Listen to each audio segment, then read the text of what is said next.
WATE 6 on your side. Race coverage is presented by the Garza Law Firm.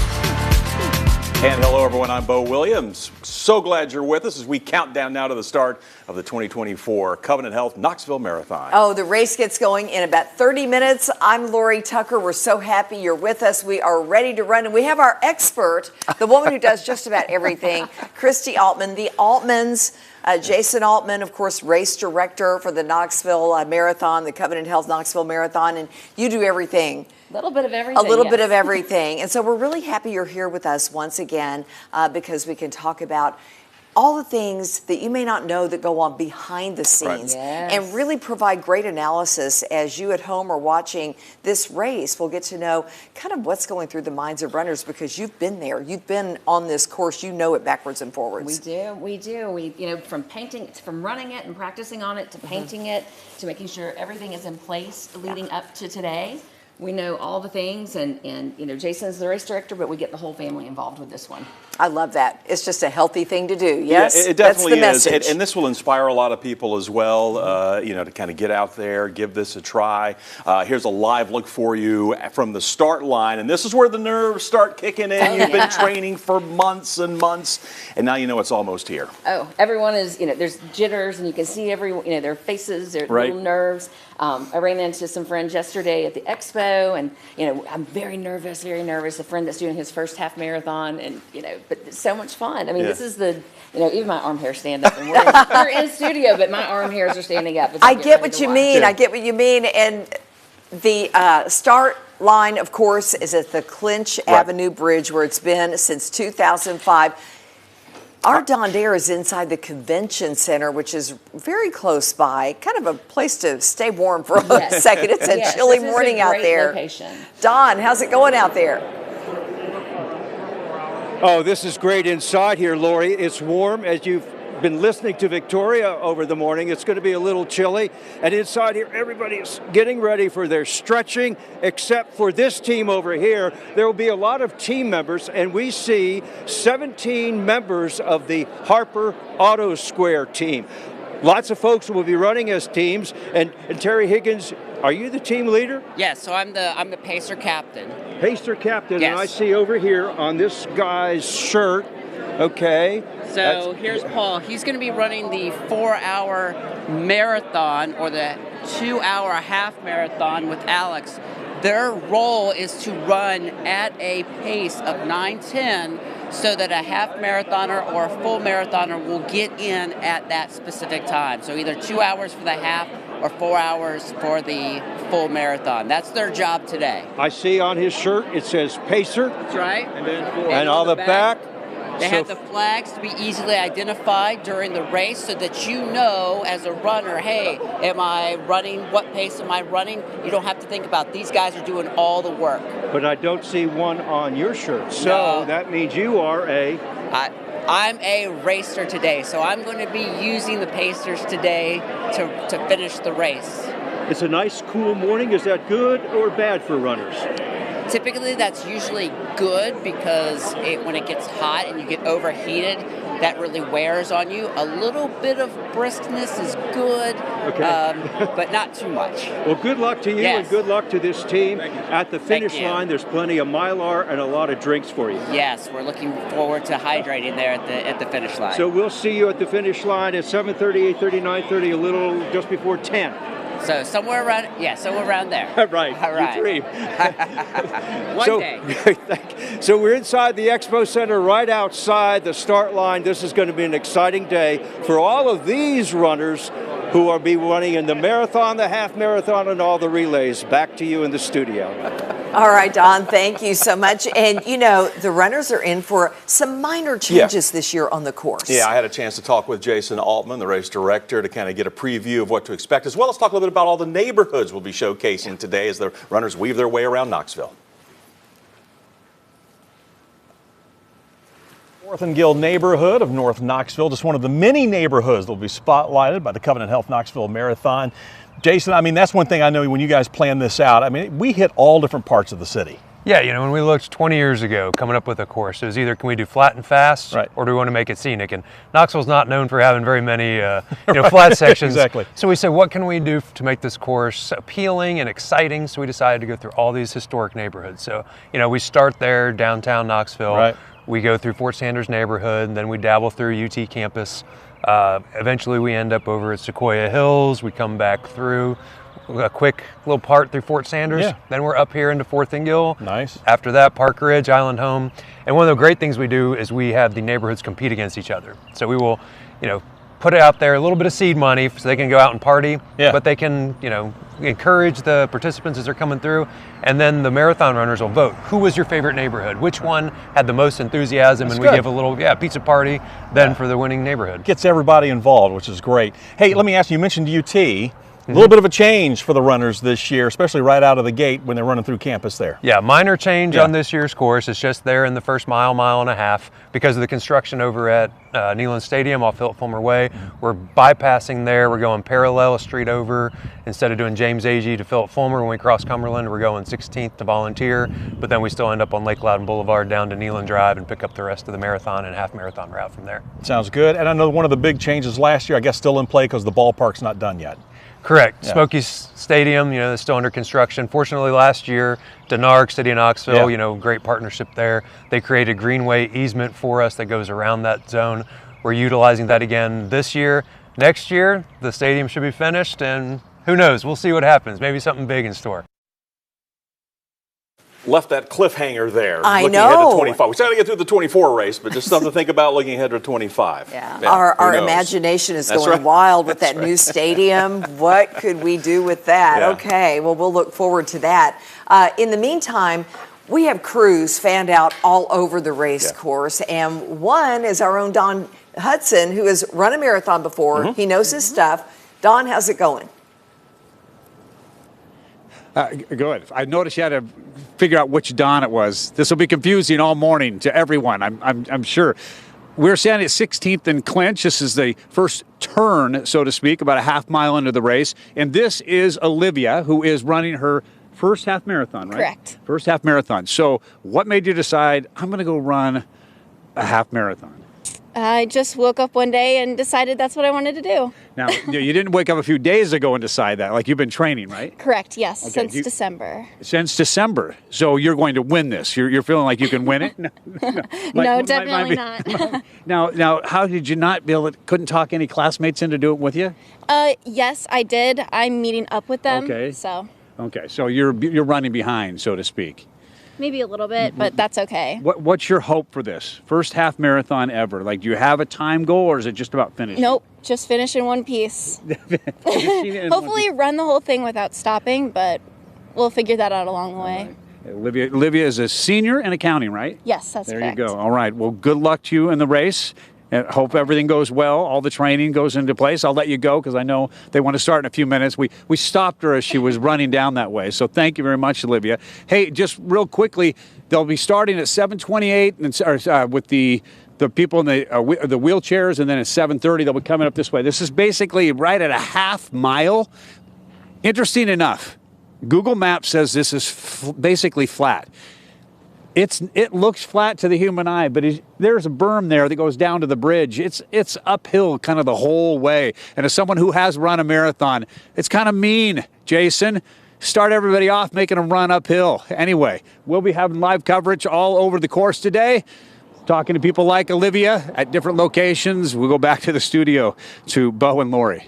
Oh, boy. Yeah, that's something a lot of people don't think about. No. Right out of the gate, you're going up a hill. A little equalizer to get started with. Equalizer, she says. There are sneaky hills, and then there are some that are right in front of your face. Right. It is a really great start, though. I took some photos last night of the 5K from the start line and watching everyone run up that hill. And so I've got some really good photos of the masses heading that way. So they'll do the same thing this morning, whomever is over there, get some photos of folks heading out onto the course and getting going.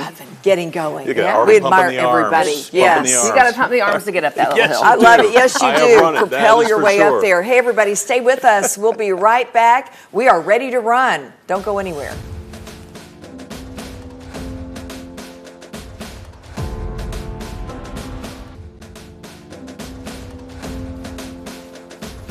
All right, welcome back, everyone. We are 18, now 17 minutes away from Ready, Set, Go with the marathon, half marathon. We're so glad you're with us today, and the excitement is building. It is building. That is close. It's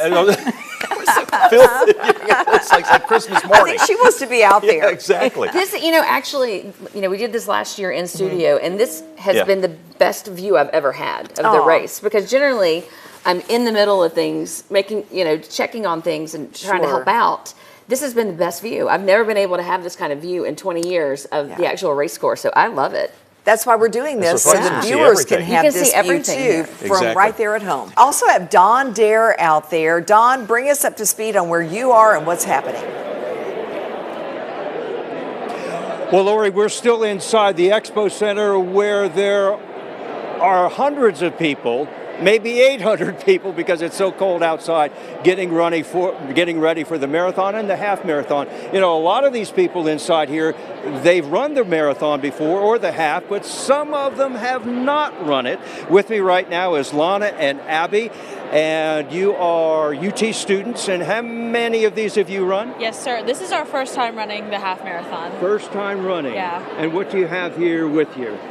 Got my running strap to keep my phone in, got my phone and my headphones, and a little pre-workout energy drink. Pre-workout energy drink. Do you have some of that too? I got my coffee, my phone, and an AirPod because I was convinced to do this last night, so I'm ill-prepared. You what last night? I was convinced to do this last night. And who did that convincing? This woman right here. Well, you may want some of her coffee. Right. And you may want to share some of her energy we'll have to drink. switch. Absolutely. Have fun out there. Thank you so much. And I think that's what this is about for you. Yes. Yeah. About having fun, doing something spontaneous. Why not? Yeah. Why not go for a 13-mile run? It'll be fun. Yeah, It'll be a good time. On a Sunday morning, okay? Right? Exactly. Yeah. Lana and Abby, good luck to both of you. Thank you so much.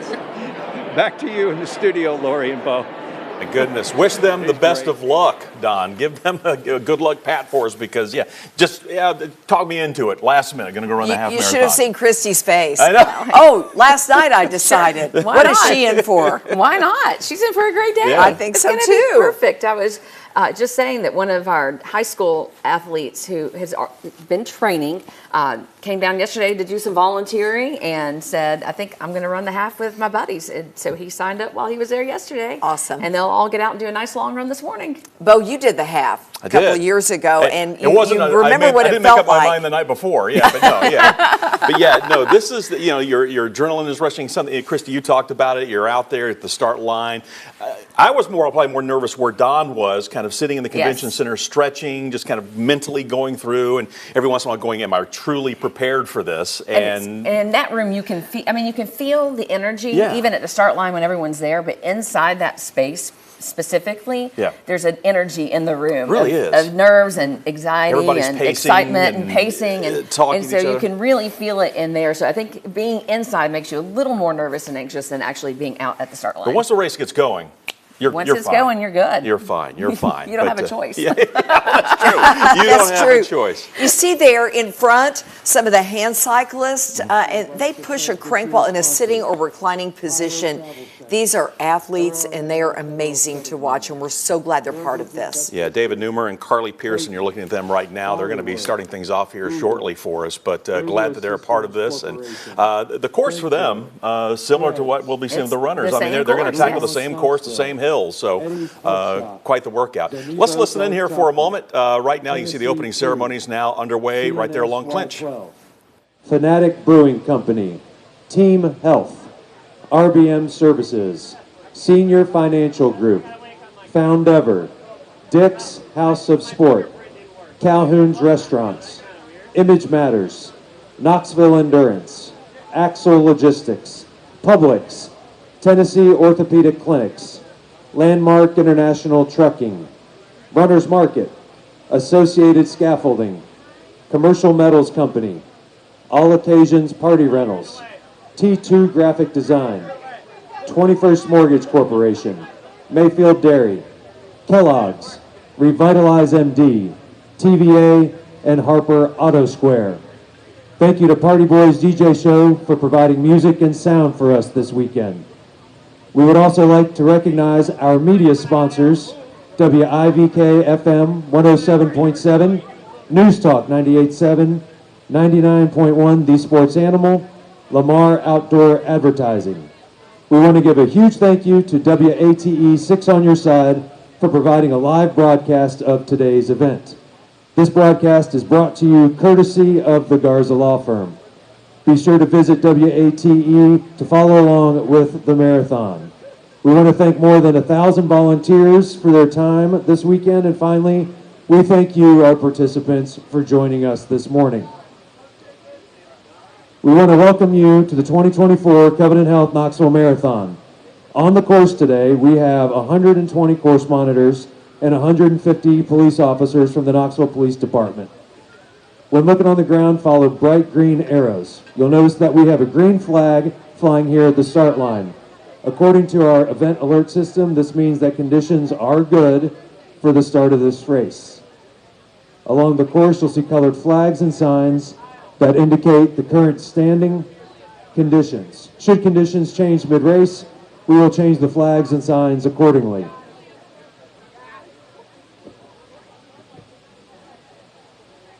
Now, this event has been around for 20 years now. An event of this magnitude could not be executed without the help of a great city.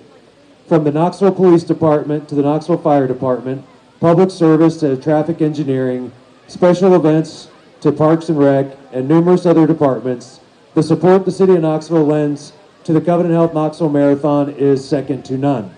At this time, it is my distinct honor to introduce the Mayor of the City of Knoxville, Mayor India Kincannon. Good morning, runners. On behalf of the people of the City of Knoxville, I, India Kincannon, the Mayor of Knoxville, declare this Knoxville Marathon Day, and you guys are going to have a new PR today.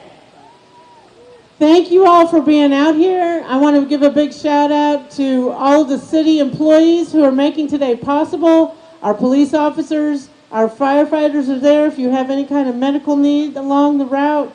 And of course our public service people help keep the streets closed and safe for everybody. I also want to give a shout out to all the neighborhoods that you're going to run throughout this day. Neighbors have been up planning to celebrate you, play music for you, hand you food, hand you drinks, and direct you to the bathrooms along the course. So thank you to all the volunteers. Thank you to the Knoxville Tracks Club. We couldn't be here without our sponsors, including Covenant Health and, of course, Mortgage Investment Group. But most of all, I want to say to all the people who've been training, to your families who've been putting up with your training, enjoy your race today. You're going to have a great day. It's perfect weather. Go Knoxville. Wonderful day for a marathon. Woo! Thank you, Mayor, and thank you for your support from the City of Knoxville. As we stand on the Clinch Avenue Bridge awaiting the start of this race, you'll notice that we have the Mortgage Investors Group logo on our start line banners. MIG has embraced this event in more ways than one. Not only have they become the start line sponsor of the Covenant Health Knoxville Marathon, but they have encouraged a large number of employees to participate in this event. They're preaching a healthier environment both in the workplace and in our community. At this time, I'd like to ask their Chief Operating Officer, Sharon Rivers, to say a few words. Thank you, Jason, and good morning, runners. It is our proud commitment to this event, and that we've sponsored the start line for 7 years. You have an absolutely beautiful day to run. I'm usually down there with you, but today I'm here supporting and cheering you on. So go out and compete, enjoy your day, and breathe, and thank all the volunteers on the course. Thank you.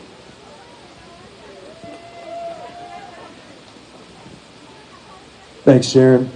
20 years ago, leaders from the Knoxville Track Club dreamed of having a big-time event right here in downtown Knoxville. They took the idea to Covenant Health, East Tennessee's largest healthcare system. KTC and Covenant Health have very similar missions to improve the quality of life here in our community. Covenant Health took a chance with the Knoxville Track Club and agreed to become title sponsor of the Covenant Health Knoxville Marathon for our inaugural event back in 2005. We have had a wonderful partnership for 2 decades, and we look forward to continuing this partnership for years to come. It's my privilege to introduce the President and CEO of Covenant Health, Mr. Jim Vandersteed. Well, good morning. What an exciting morning it is to start the 2024 Covenant Health Knoxville Marathon.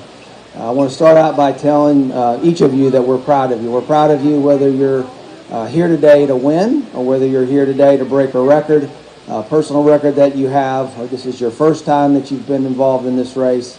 We are all very, very proud of you. As Jason said, the mission of Covenant Health is to improve the quality of life through better health. And I know for many of you that are out here running today, this is part of your journey as you're improving your health. And so today is exciting to you. I want to say a special thanks to some folks as well. To Jason and the Knoxville Track Club who do an incredible job organizing this event. To our mayor, to the city, our police officers, the emergency medical personnel that will be here to take care of you if anything happens, but I'm sure nothing's going to. To all the Covenant Health employees that are running today, to our media partner, WATE, who will be live casting some of this event today. That is so exciting. To our race volunteers, which will be hundreds of them today all across the city, helping you and keeping you hydrated. But most of all, to say thank you for those of you that are participating in the race today, who have trained so hard, as the mayor said, maybe drove your family crazy through the process, but we're so proud of you and so excited. You're the ones who make today a great success. And now I'm going to kick it back over to Jason in the process of starting the race. Thank you. Thank you, Jim. So before the runners start, we're going to do a head start for athletes that are doing the handcycle event or that are with Ainsley's Angels. At the very front here, we've got a couple of handcycle participants. They are supported and sponsored by Patricia Neal, IRC, and they also have 6 escorts on bikes with them today. And then we have 3 athletes from Ainsley's Angels. We've got pushers and riders there. How about a big round of applause for the folks from Patricia Neal, IRC, and Ainsley's Angels.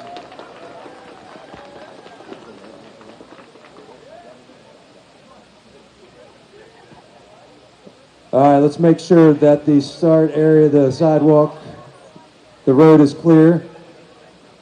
All right, so this is going to be just for Ainsley's Angels and our handcycle participants. On your mark, get set.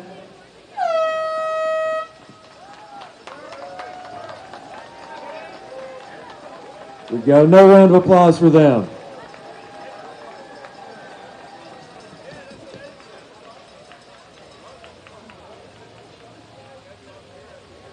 Ladies and gentlemen, it's now my honor to introduce the singer for our national anthem. Born and raised in the Pacific Northwest, her first steps into the music world began at the early age of 9 years old. After 12 years in the classical music world, Jennifer's family and career have brought her to Knoxville, where she is currently recording her 2nd blues album. It is an honor to introduce to you Miss Jennifer Brown.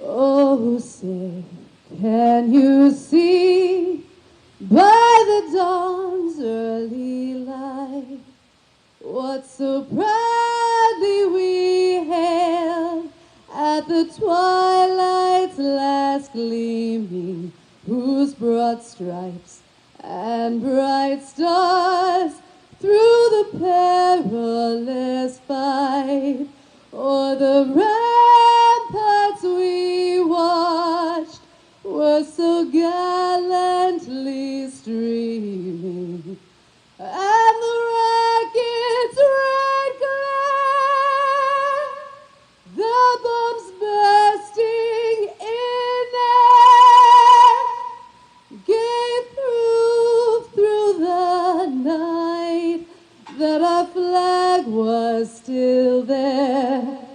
Oh, say does that star-spangled banner yet wave o'er the land of the free and the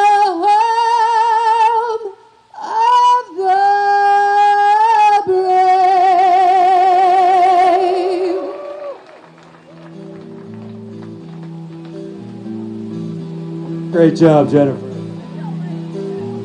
All right, this is the moment that you've been waiting for. We're just seconds away from the 2024 Covenant Health Knoxville Marathon, Half Marathon, and Relays. As you can see, you're lining up at the MIG start line. In front of you is the Harper Auto Square pace car. It'll lead you all through the streets of Knoxville today. Be sure and follow the neon green arrows on the ground and listen to directions from course monitors wearing the bright neon volunteer shirts. We have 17 water stops ready to serve you English Mountain Water and Gatorade Endurance. We have 22 bands and 3 DJs lined up over the course of the next 26.2 miles. You'll run through our great neighborhood, starting with Fort Sanders, then Sequoia Hills. Up next is 4th and Gill, then Park Ridge. You'll travel south to Island Home before you make your way back to the ORNL Federal Credit Union finish line at historic World's Fair Park. Months of training have led you to this moment. A moment that is 2 decades in the making. Are you ready? On your mark, get set. It's marathon time in Tennessee. It's fantastic, Jason Altman. Marathon time in Tennessee.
Wow. So right there in the middle of it. And keep in That's mind, fantastic because the average marathon time for a woman is 4:56. So you go. Yeah, exactly. That was many years ago. But That was what before puts this children. in perspective as you think about, I mean, the record for the men in this event, 2 hours 22 minutes. For the women, Incredible. 2 hours 41 minutes. Yes. You know, I mean, they are moving. Let's check in with Don Hudson. Don, the leaders ought to be approaching you, getting ready to make the turn up there as they make their way up Clinch, heading towards 16th. They are indeed. We're here at 16th and Clinch, and the first 2 runners are right here. You're seeing it live, going right there, running with each other. And then you got the rest of them back here coming in hot. I'll say this, I ran 3 marathons, and I wouldn't be anywhere near this. So these are the elite people, just in case anyone at home is thinking about it. It's like, you want to start way in the back when it's your first marathons, but these folks that you're seeing going by are real serious runners, or it's just somebody that really decided to kick it off fast and then they'll die down. Now, in addition to all these wonderful people running, there's people that are supporting on either side of the road here. Not a big crowd, but we have this one family, and they're over here on the left. And I have one of the people that's with them, and I know we're off camera, you can't see this is Mackenzie. Mackenzie, who are you out here supporting? We are supporting our friends Josh and Cooper today. Josh and Cooper. Now, is that one of them that just went by? Oh no, we got a little bit yet. No. Now, they're not big experienced runners? Or No, this is actually their first half marathon for both of them. A lot of people, that is it. Now, did they train for a long time? They've been talking about it a long time, or is it just something that they decided to do? Yeah, they randomly one day decided, hey, let's run a half. And then I think they've been training for, I want to say it's like 10 weeks now, maybe? 10 weeks? I'm not Okay. sure, something like that. So they approached it the right way. Now, they couldn't convince you to join in or any other family members? Oh, heck no. I said I'll make a sign. I'll make a sign. And that was good. And I know you can't see them here to the left. The family has got their signs ready. So when Josh and who's the other runner? Cooper. And Cooper come by, then they'll be cheering them on. So did they have any estimations of when they thought they'd finish? They were both trying to break 2 hours, so that's the plan. There you go. If that's their first half marathon, that's a good goal. Yeah. Mackenzie, thank you. I'll let you go back there with your family and your friends. Thank you very much. All right. Again, you're seeing everybody come here. I will just mention this much as for people at home. This has been a slight uphill since the bridge.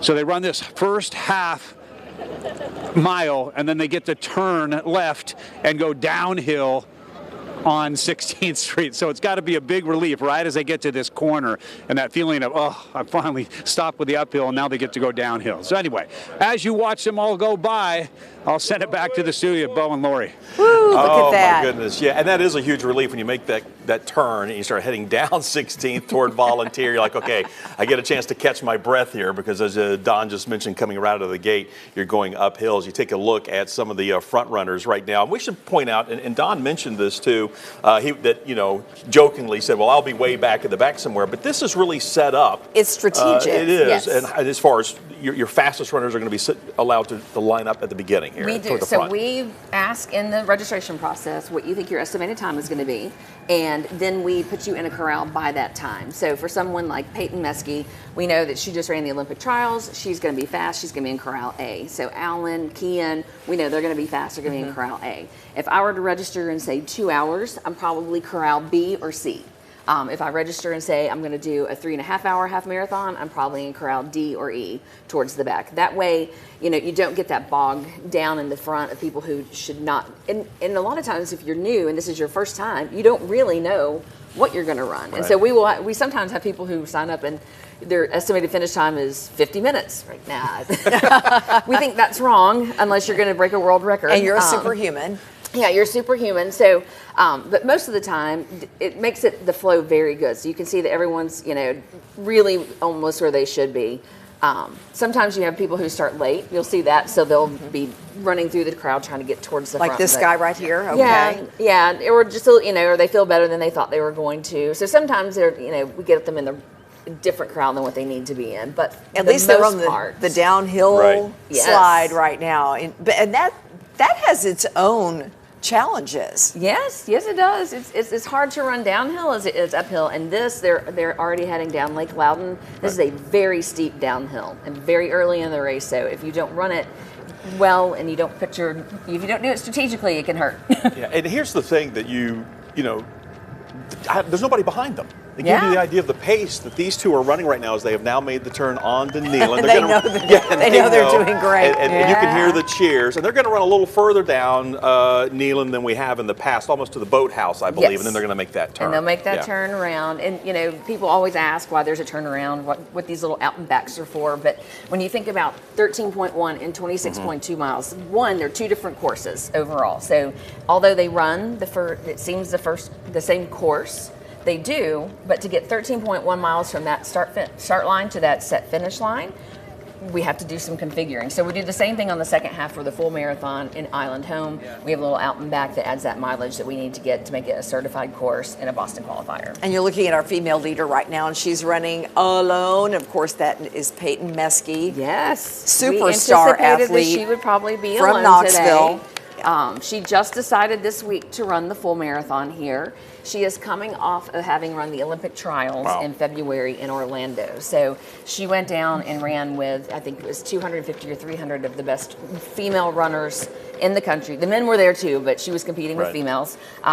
They get together, and that's how we determine our marathon team. And so top 3 men and women go on to the Olympics in the summer. So she got to be part of that race this year. And speaking of these athletes, this is also a qualifier, as we say, for the Boston Marathon. It sure is. It absolutely is. Real quick, quick, touch on everybody, because maybe been looking and saying, well, wait a minute, some people have white bibs, some have a darker bib. Each one, though, there's a specific reason for that. Yes, so that helps us, it helps our course monitors know which ones are full marathon and half marathon.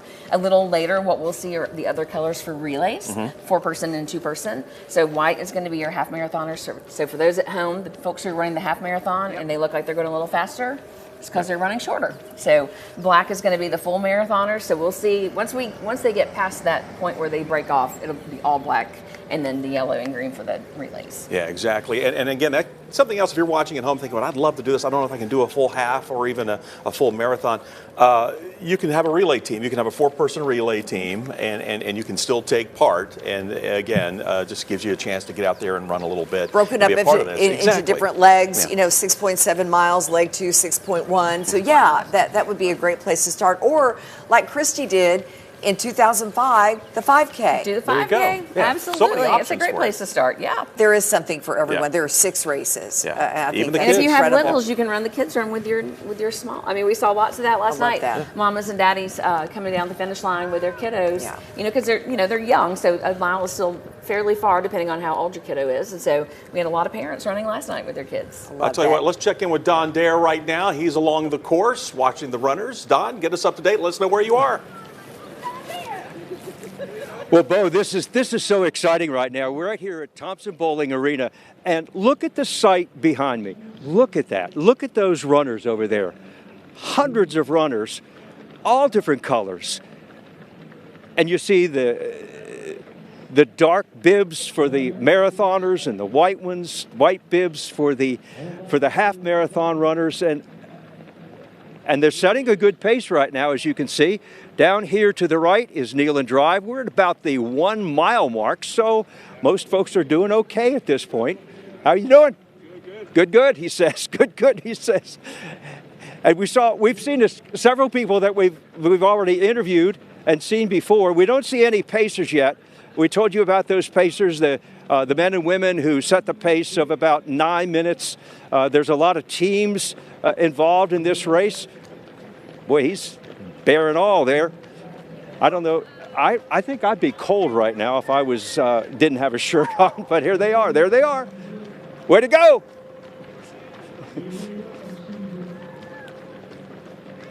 And behind us, still hundreds of runners. I believe we had 800, probably 800 plus who are participating.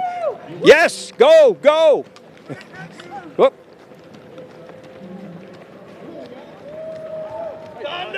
Yes, sir. Keep on trucking there. And you can see just the fun that they're having. We don't have any participants along the raceway here, any folks to cheer them on yet, but we're going to be running across them, I'm sure, over the next 25 miles. Bo and Lori, back to you. And Christy, you'd say that the pace is pretty good, wouldn't you? Oh, it's a great pace. Everybody looks fantastic so far. This is a great day for running. And it's okay that where Don is, they don't have a lot of crowds because people are recognizing him. That's and right. I think That's right. He's kind of excited. Don Dare is there. Don can cheer him on. Don, you need to give you like a bell or something to ring as you're waiting there along. Thanks, Don. You see the crowds to the right, the bulk of the runners, but to the left you see right now the front runners, if you will, for the men, for the half marathon. There they are, still running. Really, 1-2, Alan Carreno and Kean Bell. And again, these two battled it out last year. And then on the right of your screen right now, Peyton Meskey also taking care of business. So again, we're off and running. Yes, Looking we good. are. All right, everyone, stay with us. We will be right back.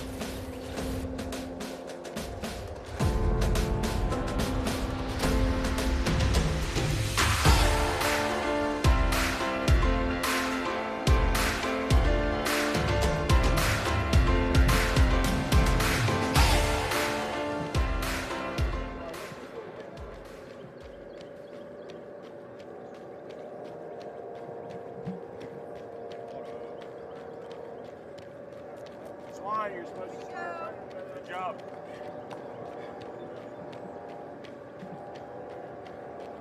Yeah.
All right, everybody, welcome back. We're at mile 2 right now, and many to go. Many to go. That is for sure. We're so glad you're with us. This is so much fun to watch as we, kind of run vicariously with these folks. Yeah. Right now, a live look for you. So you've got Alan Carreno, last year's half marathon, really the winner of the last two half marathons. 2 years. Yes. Out in front right now. Kean Bell right behind him. Again, we saw these two battle it out last year. They've got a little distance between them, but this all must be maybe strategy as well between these two. They may not run neck and neck the entire time. Yes, and we see this often, you'll see in some of the bigger races too, when the professional athletes, it could be that Kean's just trying to be a little more reserved. Sure. They've all got their strategies. A little more reserved, that's a strategy.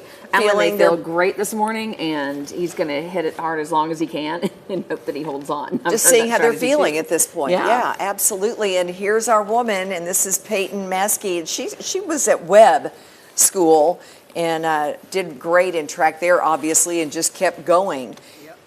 Knoxville woman, we're very proud of her. Yeah, so she had 3 state titles for track and cross country. She ran here at UT. She was a team captain in her junior and senior years. Just a great gal. I mean, local, love to see her. And again, she decided earlier this week that, hey, I'm going to do another one. So here she is. And we should point out, not only is she leading the women, she's leading the overall marathon right now. Yes, she is way out in front. Seen our full marathon men yet. Right. So that's, and that's also exciting to have a female out front. This could be the year. I don't Wouldn't think that we've be ever had a something? female win overall, but this one could be the year. And you and I were talking in one of the breaks when we talked about the time, like the record time in this. It was actually set for the women the very first year in 2005. Yes. It hasn't been beaten in all these years, which is 20 years. Somewhat startling to me, but again, it goes back to the course and sometimes the elements, and it is a tough course to run if you're not used to it. It was Irina Bogacheva. Yeah. Yes. Yes. Yeah, 2 hours, 41 minutes? Yes. Year, 20 years ago. And we have not had the best elements over the years for this race. We have had some, this is almost perfect as far as a day could go, but we've had some really, really tough years as far as weather. We've had some really warm years, which makes it harder to run faster. What was the toughest year, weather-wise? Oh gosh, I don't know, Lori. They've all run together. But we had our, one year we had to delay the 5K for about an hour because of lightning storms. We've had a couple of years where we had to go up to a red flag, the flag system that's on the course to talk, that alerts runners of what the conditions are. And we have had some years that it got warm enough that we went to red later in the day. Wow.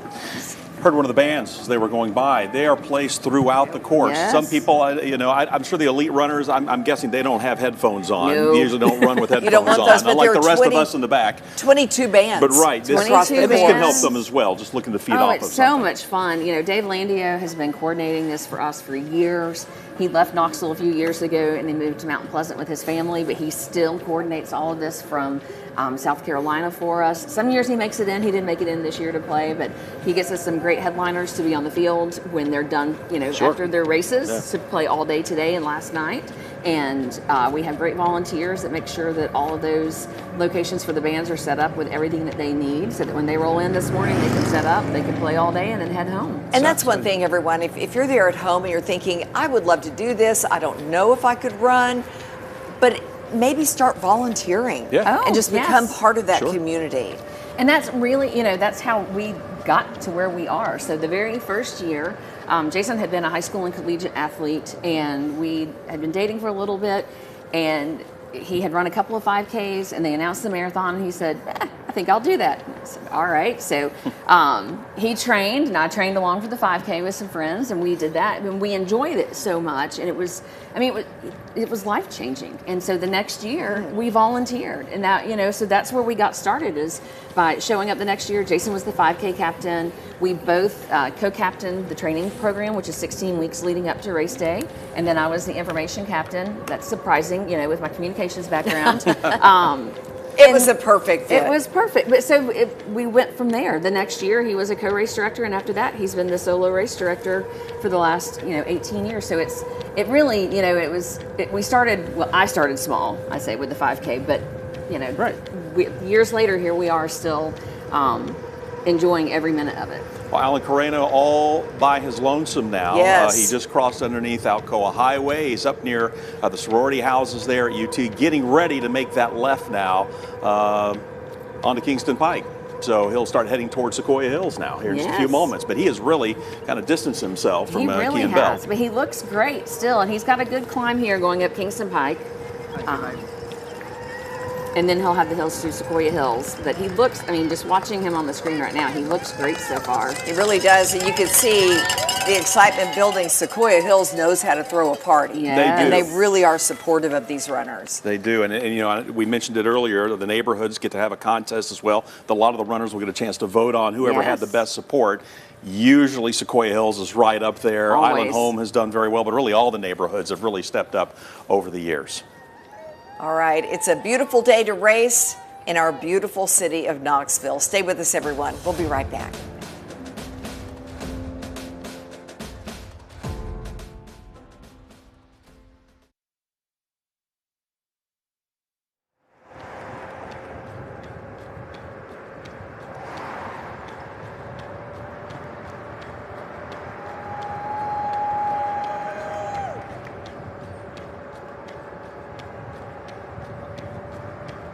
Yes.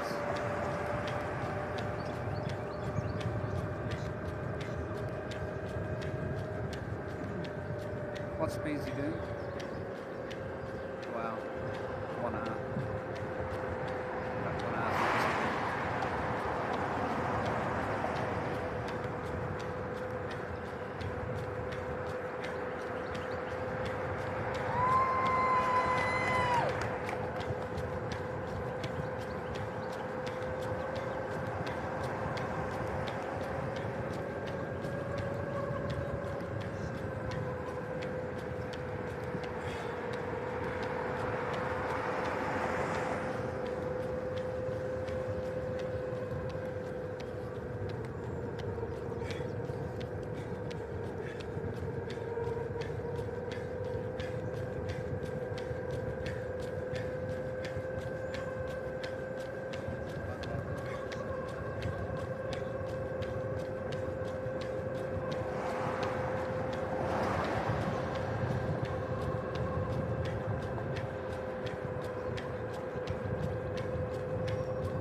All right, welcome back, everyone. Want to give you a live look. The sun rising above Knoxville, and the marathon and half marathon well underway. That is our half marathon leader right now, Alan Carreno. He has opened up a huge lead as he just passed the 4-mile mark. Going at a great clip there. And, you know, we went to break showing folks wearing banana costumes. I don't know if you saw them, but it brings to mind, there they are. Some of the fun facts here. Hi, everybody. Here's some of the fun stuff that, Christy, you were sharing with us. Not only are there fun teams like this, there are 120 porta-johns, porta-potties. Yes, there are. There are 6,500 goodie bags. Hey, we're looking at bananas. We might as well talk about this. 50,000 cups for the weekend. I mean, these are logistical items that are fun to talk about, but you have to plan. But you don't think about it. You don't think until you're putting it together, right? Those were all in my garage a week ago. Oh, my goodness. There will be at the finish line 5,000 water bottles from Publix. Thank you. But yeah, so much Yes. goes in, the inventory behind all of this, and obviously all the volunteer groups. Someone has to clean that up as well when this is all said and done. And we saw one of the first watering stations, if you will. We were Yes. watching Alan right before we went to break. He was getting his water there. There were a number of these stations, what, about 17, something like that, set up all along the course. All along the Yeah. course, and well before anybody woke up this morning, there were volunteers out with big trucks taking out all of those water stops and leaving the supplies so that they could be set up when the volunteers get there. The water stops are actually one of the most popular volunteer opportunities that we have. Of course. Those fill up every year almost immediately, and a lot of times it's the same groups over and over again who want to do those stops, and they pick which ones that they want. So you've got some that are like, okay, we want this one in Sequoia Hills, or we want this one on Third Creek Greenway, or we want this one. And so that has been one of the easier things to plan, just because we have so many people that want to do that. And then along the course, you've got all of those course monitors who come out and they, hang out all morning, making sure everybody goes the right direction. I mean, it's really, 1,100 volunteers total by the time you get through the whole thing. Wow. And it's just, it's something else. Our leader's now entering Sequoia Hills. That's right. Alan Carino just made that turn and making his way into the neighborhood. We should also note that Peyton Meskey, who is the women's leader right now on the right, and she's actually running the marathon, still getting ready to make that turn and make it way back into the neighborhood there in Sequoia Hills. So still a little bit there on Kingston Pike. A lot of people don't realize Kingston Pike, you drive it, okay, but it's kind of like clinched. There are a few little hills that you're not really thinking about until you actually get there and start running. It's pretty much uphill from the time you make that left turn to the time you go into Sequoia Hills. That's an uphill climb. So that's the thing, the beauty of this course. It's up and down. It's just up and down. So for every hill that you have, you're going to have a downhill on this one. There are very few flat spots. That is for sure. Matter of fact, if you were with us in the pre-race, Jason was talking about, do we make it a hilly race or do we make it a flat race? Well, Knoxville, you really don't have that option. We don't have that option here. It really, and to be able to hit all of the beautiful neighborhoods that we have and to share the day with the community, we got to go through places like Sequoia Hills. So there's a lot of hills there. It's named Sequoia Hills for a reason. This is true. This is true. And there is one hill that we're going to be talking about soon, Knowlton, and you get divided viewpoints on this. Right. Some of the runners will say, oh, it's not as bad as I thought it would be. And let's talk about that, Christy. And we'll talk more when we get there. But they're kind of not rest points, but little peaks and valleys, I guess. Peaks and valleys on that one. It's a very long hill. Yes. That's why people remember it, because it is. You're coming through Sequoia Hills. There's all that activity. There's a lot of adrenaline. You're feeling really good. Knowlton is lined with all of the neighbors. Yes. Everyone comes out and hangs out. We laugh because there's unofficial water stops along Knowlton where you may find beverages that are not water or Powerade or Gatorade. Okay, then. But you come up, as you're going up it, it's just very, very long. It's a very long hill, 7 miles into the course. So at that point, that's where for a half marathoner, you're starting to get that fatigue. For a full marathoner, you're probably a little bit fatigued, but for a half marathoner, this is the distance you've been training for. That really hits kind of hard when you start to head up towards Knowlton. But you go up and then it levels out a little bit, and then you go up more and it levels out a little bit, and then all the way up to Kingston Pike. Exactly. And like you were saying, though, the fans will be there. You'll see the crowds when we get to Knowlton. You'll know it. Having run that one, as a runner, you're inspired by just the support you have along the way. Sure. But also in the back of your mind is like, I cannot stop in front of all these people. Hi, Smokey. Hey, there's Smokey, yeah. I think that when I just run it as a training run, I was going up the other, and I walked it, parts of it, about 2 weeks ago when I ran through there. But it was amazing even on that morning because there were several people who were running as training runs, and as I was going up through there, those signs are fantastic. Those signs are so great. Slow and steady wins the race. Yeah, love through here. And you can see, so he's taking his nutrition. Right. We're half an hour gel. in, so everyone is a little bit different, but half an hour in is when you want to start nutrition on a longer distance race, and so that's what he's doing. That's what we see. It's probably a goo of some kind. Those are easy just to squeeze and eat, but that's what he's doing. So for folks at home who are wondering what the heck is going on there, he's starting his nutrition. So 30 minutes in, you get some food. Another 30 minutes, we'll probably see him eat, take a little bit more. Right. Got to keep that energy level up. But again, loving the signs that they have set out there. May the force be with you.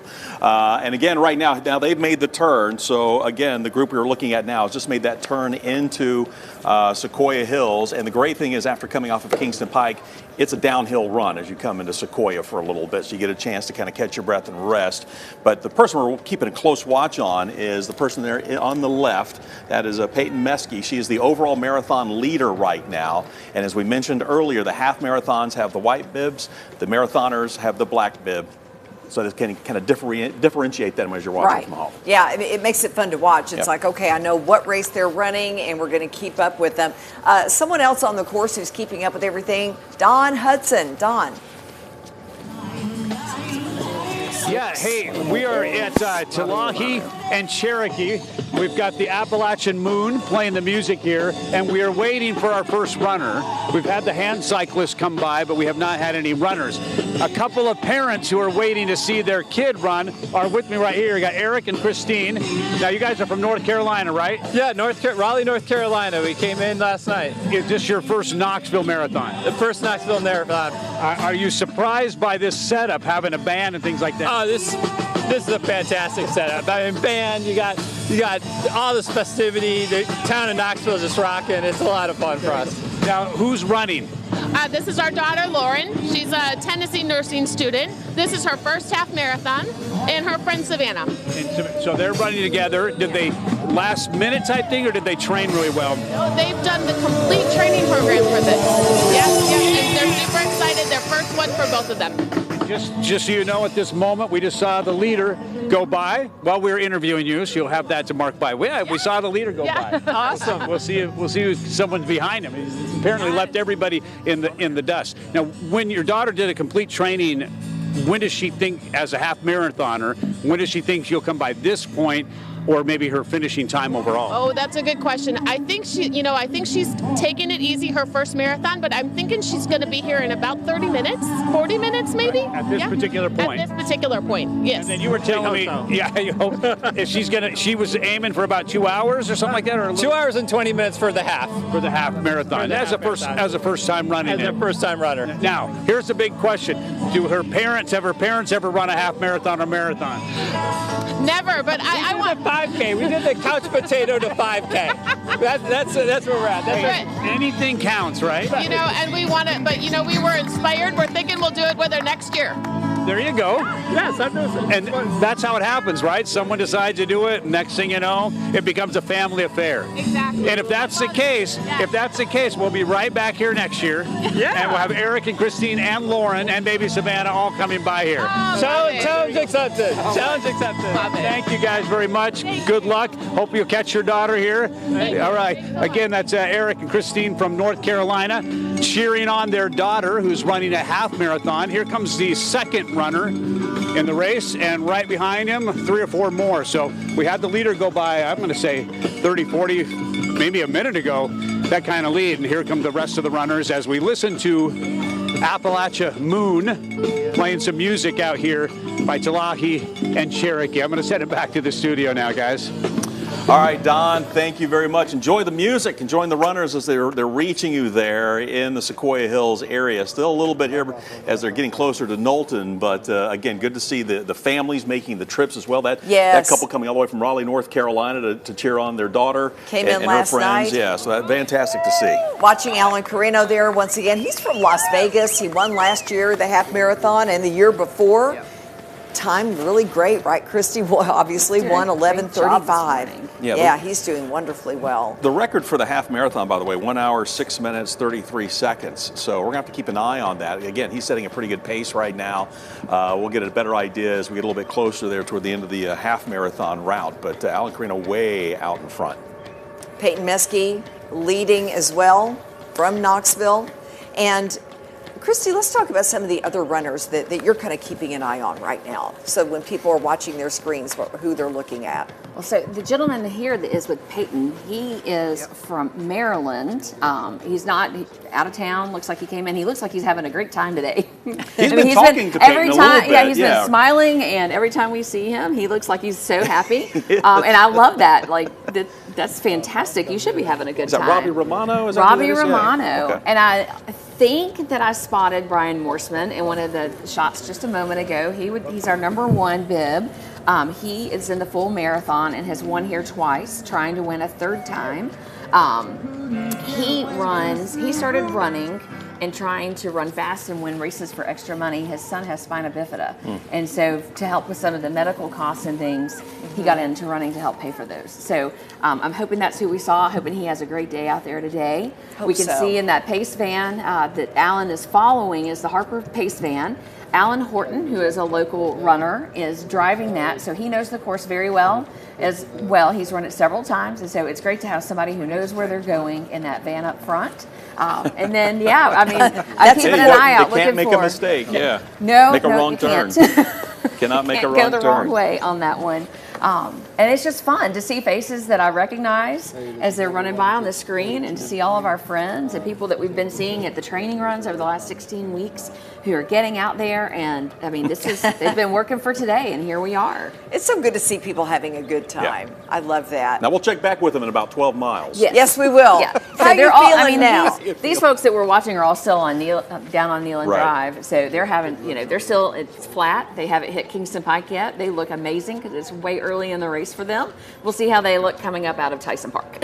But it is a little bit of a climb as you're coming up toward Kingston Pike. You're right. Yes. It's one of the few flat runs, or at least extended flat runs in this race. And once you Speaking get toward of Kingston Kingston Pike, Pike, you start to kind of climb a little bit. Yes, let's go ahead, check in with Don Hudson, or Don Dare, who's right there. Well, here we are at Neyland Drive, just the turn from Kingston Pike. Take a look at this grade over here. This is about a quarter of a mile grade. We're between mile 3 and 4, and this is where the runners need a pick-me-up.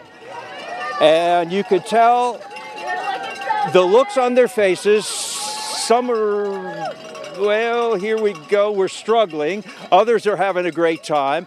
And then we have Katie. Katie is here cheering them on. Katie, do you have a favorite runner here? I've been training with a couple girlfriends, Sarah and Danielle, throughout the training weeks, and I'm cheering them on, but I'm here for everyone. And there are quite a few people in this race too, aren't there? Yes, there are. Have you seen any of your favorites go by? Yeah, they passed a couple minutes ago, and then I've got a group of friends coming up soon too. How difficult is this hill right here? It's rough. It's brutal. This whole course is brutal. And then we have Cherokee. Yes. Oh, that's even worse. Yes. But this is a nice big long grade here, isn't it? It is. Yes. It's long and grueling, and as soon as you come into the turn, it's a little bit more uphill, which makes it even worse. Yeah, over there, the turn over there, Dave, as you see over there, just as he saw earlier, that is another hill. Yes, there is. The hills don't stop. Well, I'm going to let you go back to your cheerleading, okay? Okay, great. Thank you. Between miles 3 and 4, still a lot of enthusiasm among the runners. They got a long way to go, as you've been saying, Bo and Lori. But here at Neyland Drive in Kingston Pike, here they come. Almost to the top of the hill. You got this. They only have 19 more miles to go. Back to you, Lori. Bo. You know, Don Dare, one thing we love about you, you keep it real. That's right. Tell it like it is, isn't he? Y'all are nowhere near the end. Oh, that is fantastic. Oh, boy, that man is struggling. Well, as Don mentioned, there's a long way to go. It doesn't matter if you're in the half marathon or the marathon. We'll have more coverage for you coming up, so keep it tuned right here to WATE 6 on your side as we are bringing you live the Covenant Health Knoxville Marathon.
Yeah.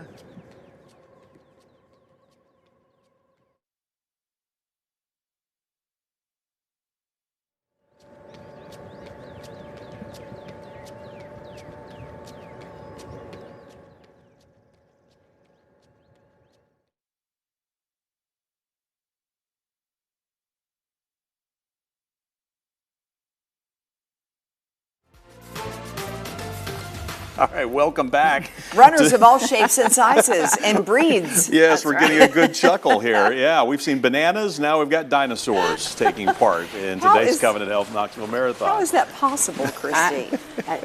He's having a great time. Yeah. Yes. And I'm assuming that he's practiced wearing this, but if you're going to wear it for 13.1 miles, or even for the relay. But you see everything in these things. I ran a half marathon years ago in Virginia Beach, and there was a gentleman who ran alongside me in a pink Speedo and a bow tie. Oh, okay. So you see everything when you go to an event like this. You must stay focused on these races when you're running. Well, it gives everybody else something to look at, maybe take their mind off It of, really did, It was chugging my along first there. half marathon, so it was actually not that bad. It's like, okay, every time I'd look over, I'd just chuckle. Well, Alan Carreno has finally made it to the lower portion of Knowlton as he's getting ready to make his way up some of the steep sections. Oh, look at that little high five. I love that. Love that. That's wonderful. That was so cute. And this one, as we were saying earlier, is long. The midsection has a lot of long, drawn-out climbs. It really does. And it's very steep as a hill. So, we have years made shirts about Knowlton and people conquering Knowlton, and Mayor Haslam, when he was running it, would make fun of Knowlton. Everyone makes fun of Knowlton, but it truly is. It's a very long hill. So he's coming up to one of the little sections where it flattens out just a bit, but then it goes right back up, and it just does that all the way up to the top of the hill to get to Kingston Pike. But once you get to Kingston Pike, you've got a nice flatter stretch ahead of you. It's one of the few true flat spots Yes. until you kind of get to the Greenway, and then there's some small hills. Some small hills on the Greenway, but nothing like what you see in the neighborhoods. And so from here until the time once he gets to the top of this hill, until he leaves Tyson Park, it's a fairly flat section. So he can still, great pace that he's running right now. Should be able to maintain that through the Greenway, and then, it's not downhill, but once you get into Tyson Park and he makes it up that hill of 22nd and heads towards the finish line, he's in pretty good shape. Christy, you were doing some math. Can you give us an idea of how fast he's going? What kind of mile is he running? So his pace. When he gets to the next mile marker, we will recheck. It was telling me a 4:36 pace. Oh my goodness. Unbelievable. The record on this course is a 1:06:33, and that's a 5:04 pace. So because I don't know exactly if he's when he's passing mile markers, unless I can catch his time right at that moment. If he's at, say, 7.2, that's going to change the timing a little bit. But he's still, even if he's at a 5-minute pace, he is running a very fast clip on this. Well, he is about at the top of Knowlton here. We're about to Kingston Pike, coming up to the traffic light that you saw just a moment ago there. Is that 1.1 miles per hour? Is that what we're looking at there? I can't, as we were giving you an idea there looking at the motorbike. But now he's going to make that turn, one of the few flat spots. Good crowd waiting for him up here. The overall leader right now, he's running the half marathon, but boy, what a great crowd, great turnout here. And again, this is one of the few flat spots. Absolutely. So he'll enjoy this after the Knowlton climb. Yes, this is his little gift, dessert, if you will, for a moment. This is a deserving gift, yes it is. Everyone, if you're just joining in, this is Alan Carreno from Las Vegas, Nevada, running the half marathon today, well in the lead. Well in the lead. I mean, he has been solo since just past the Nealon 8 mile Drive. marker. Yes. Yeah, so very impressive. I can tell you, the years ago when I ran, there was something about when you get to the top there and you see your family. Yes. My family was waiting for me there. Yeah, people love going there because it's easier access Yep. than some of the other spots on the course. So it's a great place to go early on, especially if you're doing the marathon. Yeah. Or even the half, you can go to Western Plaza Park and then head back over to the finish line to meet your family when they get there.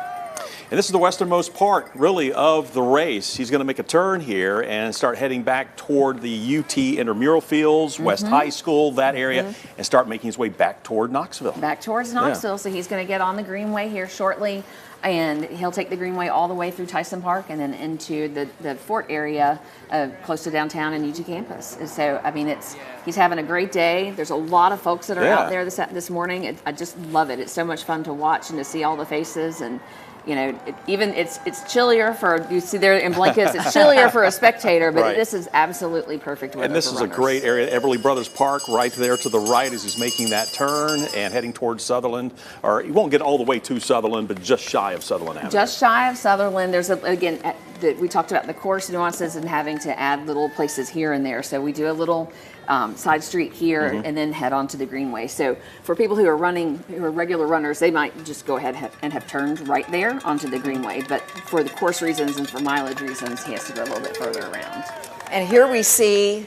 we're back to Peyton there's Meskey. Peyton Meskey. She's doing really well ahead for the marathon overall. And next to her, I call him the happy runner, Robin Romano.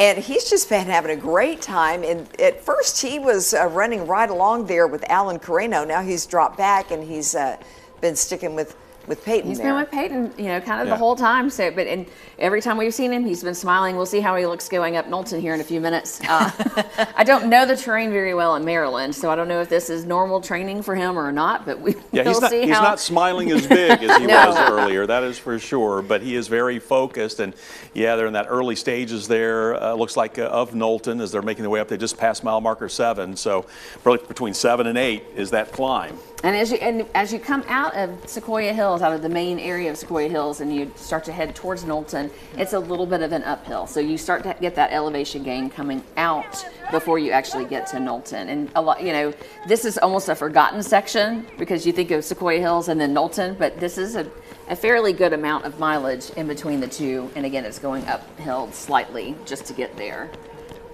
There, he's smiling again. Oh, there he goes. Here we're going on the Greenway now, and this is another beautiful part and going downhill. Yeah. Yes. So the next probably half a mile to 3/4 of a mile is downhill on this portion of the Greenway. There's a little bit of elevation behind West High School and a little bit of elevation between West High School and going to Tyson Park. But again, this whole section should be great for him because it's certainly not as technically challenging as what he would have had through Sequoia Hills. Incredible that he's keeping up this pace.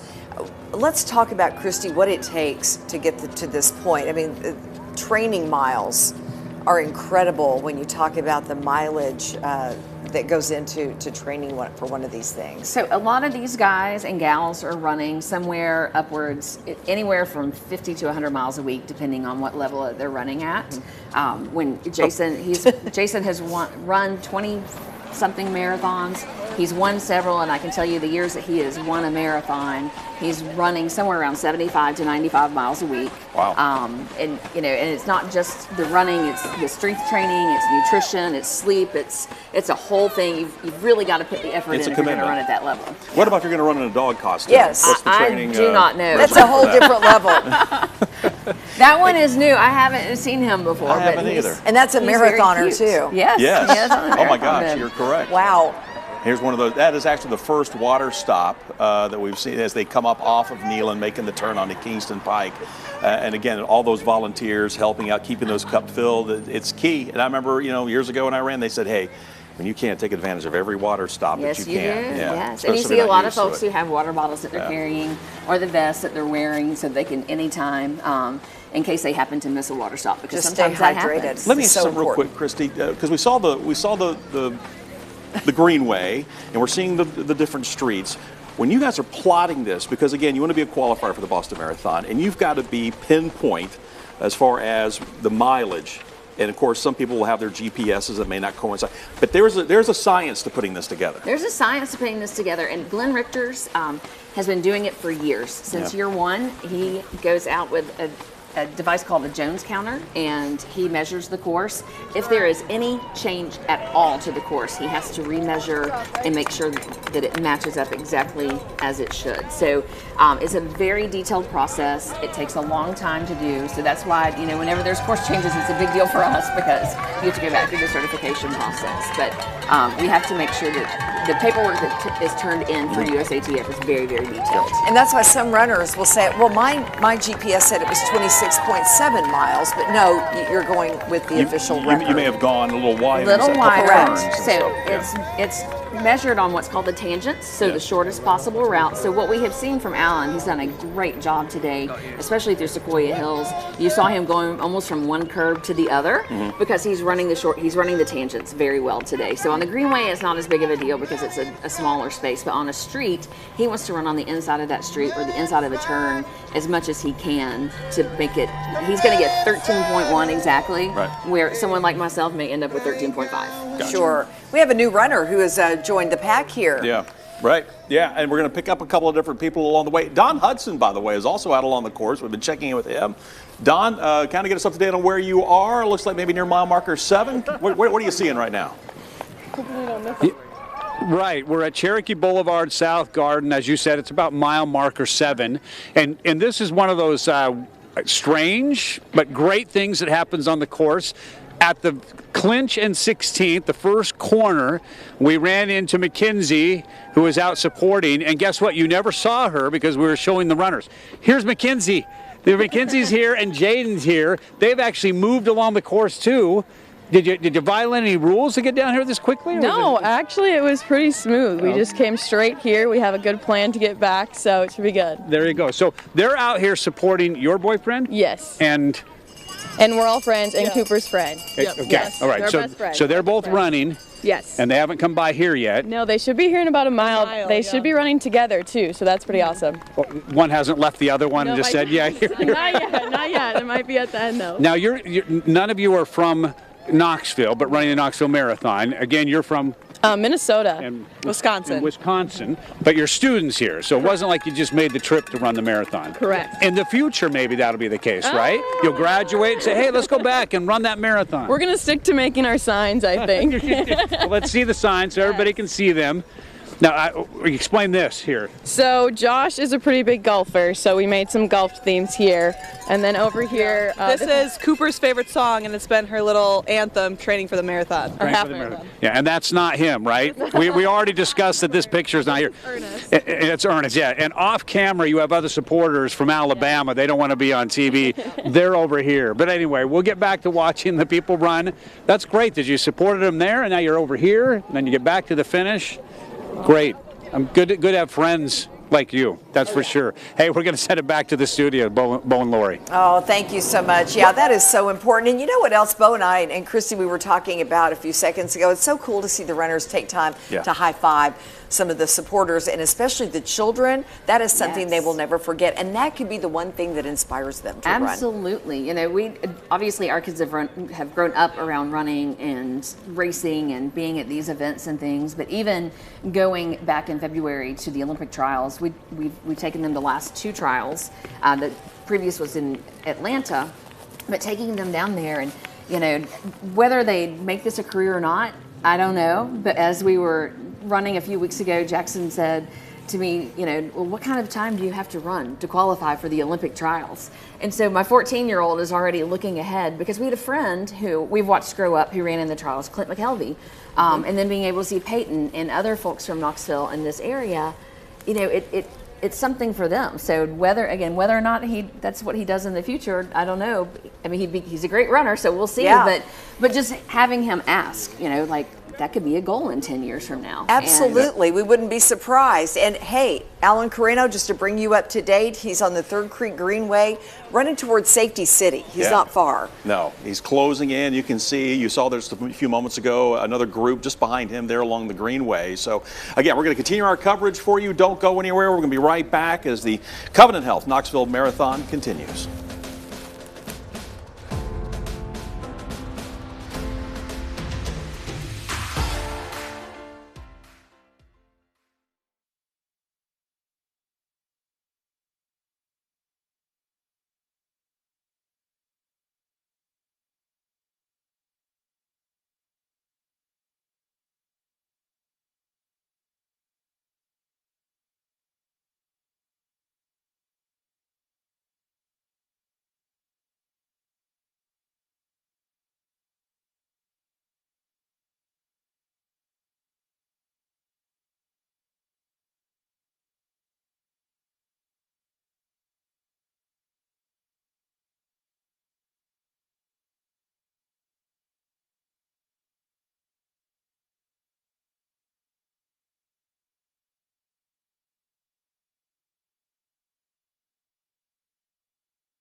And welcome back, everyone. This is what's so great about the Covenant Health Knoxville Marathon. It attracts runners and participants from all levels, walking, taking part, participating, and that's the key here.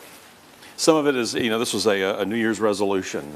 This was you got with some friends and came up with a plan. This is a bucket list for others. It's just that maybe we're gonna start this new exercise program, and this was how we're kicking it off. Was training and getting ready for something like this.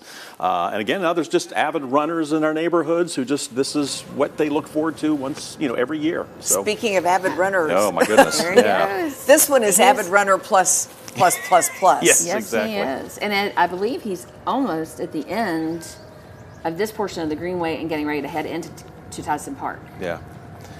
Coming up to Tyson Park, mile 10. And there are a few little hills through here, as we were mentioning. And if you're for someone like Alan Crano, probably doesn't bother him as much. But for the rest, from experience, those little hills. And you were talking about going down a hill you can feel it in your legs. Sometimes even more than going up. These little hills, because you're getting toward the end of that half marathon now. We're closing in on it, and you can really feel the aches and pains. That is for sure. If you're someone who's not maybe an avid runner. But in this case, he is moving along, and here's the group that's right behind him right now. And this group is changing a little bit. Of course, we still see Peyton Meskey. Yeah, and also right there with her now, because we've been looking for the black bibs, right? And it looks like that's Andrew Parkins, number 12, out of Salem, Virginia. Yeah. Excellent. We also have Robbie Romano, who's still hanging in there in the half. Yes.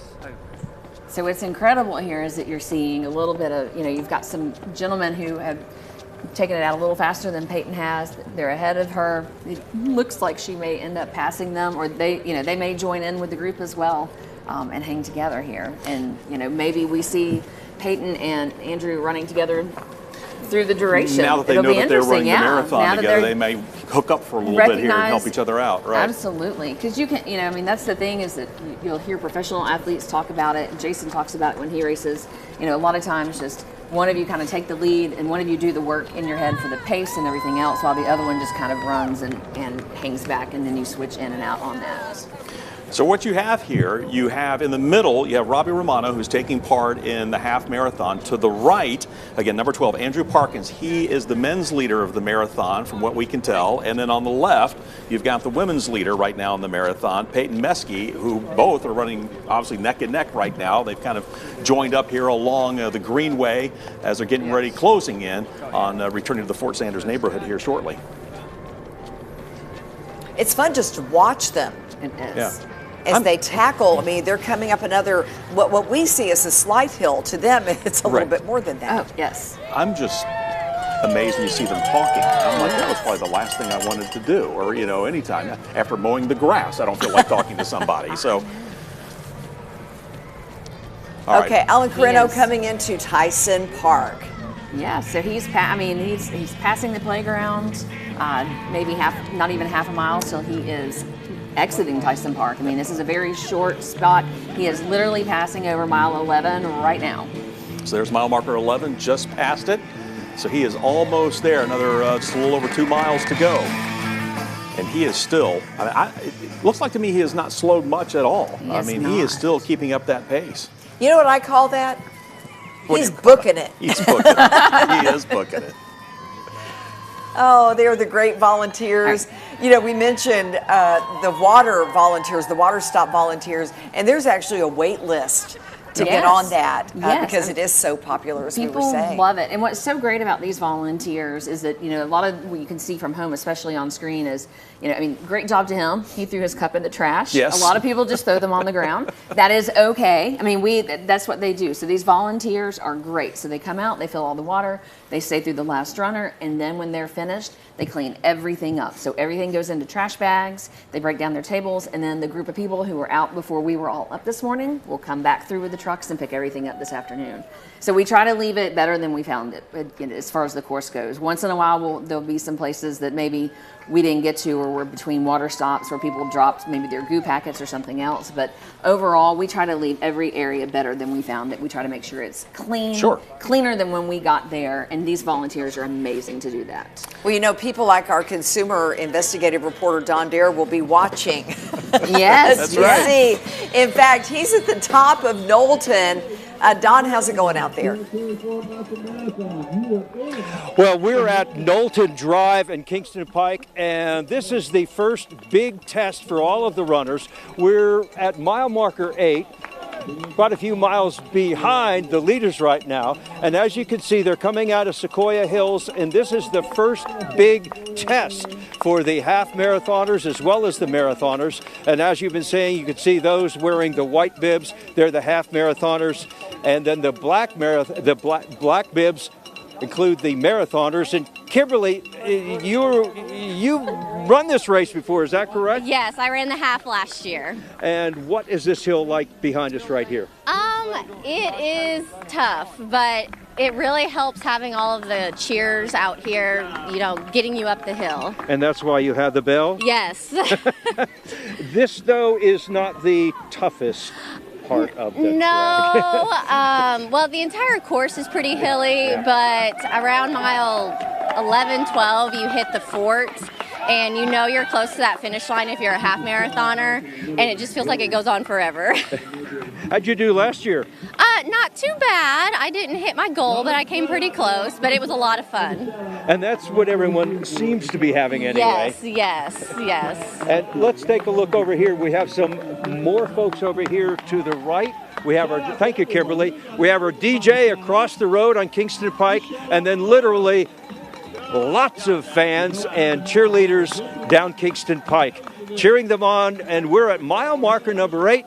They still have a ways to go. Back to you in the studio. All right, Don, thank you. Christy had a great observation. We noticed the paramedics have set up right there at the top of Knowlton. Yes, they were just right in behind case. Don Yes. and that young lady hanging out at the top of that hill. Hey, Alan Carreno now into Fort Sanders, and what a lot of people don't think, and we've talked about it, we always talk about Knowlton, right? But when you make that turn off of Kingston Pike, on, what was that, 22nd? There are two very large hills that you just, obviously he knows they're there, he's run this race, but if you haven't prepared for, they can really bite you quick. And that's what happens. Everyone focuses their attention on Knowlton, and the fact that Knowlton is going to be such a big climb that they don't focus as much attention on getting through the fort into the finish line. So, and those two hills that you mentioned. And it can be very, I mean, I can remember one of the first times I ran it as a training run. It's very surprising and shocking to make that left turn and then to make the next left and you're still going uphill and thinking, oh, I thought Knowlton was it, and then it wasn't. But the great thing is once you get past them, you're almost in cruise control at this point. Yeah. You know it's almost done. There's no real giant hills. In years past, when you would run into Neyland, there was that hill that would get you going into the stadium. Yes. But now that you go into World's Fair Park, that's not so much the case now. Now you know you can kind of cruise and you're actually going to finish going downhill. Yes, and, and again, this rolls a little bit, but that's okay. On these legs, and he's looked fantastic all day. And on these legs, he's past the hard parts. Yes. Is what it is. And in his mind too, he knows how close he is. So that also helps mentality-wise when you get to, say, mile 12, you're like, okay, I'm almost there. I've got 1.1 to go. Same thing, I ran a marathon several years ago in Portland, Oregon, and their finish line setup had a gigantic cutout of an opera singer. So it's not over until the lady sings. So when you made a right turn and then a left turn, and there she was, and you knew you were done. It was like, okay, that gives me the adrenaline I need to get those last 0.2 That's miles fantastic. across the finish line. So for him being a veteran on this course, he knows exactly where he is. He knows what's coming, and from here he's just going to cruise to the finish. I mean, he's had an amazing day. We were just looking, so the clock, if you're watching in the lower third of your screen, 106.50. As we mentioned, Lori's talked about this. Alan Carreno is won back-to-back, 22 and 23. His fastest time, 1:11:34. Can he beat his fastest time? I think he can. I mean, he's on track to do pretty well. And what's funny about his time is that it was just seconds difference from last year to the year before. So the year before was 1:11:40. Today's 1:11. I mean, last year was 1:11:34. So all right, he just passed 12, mile 12. And my guess is that is his goal.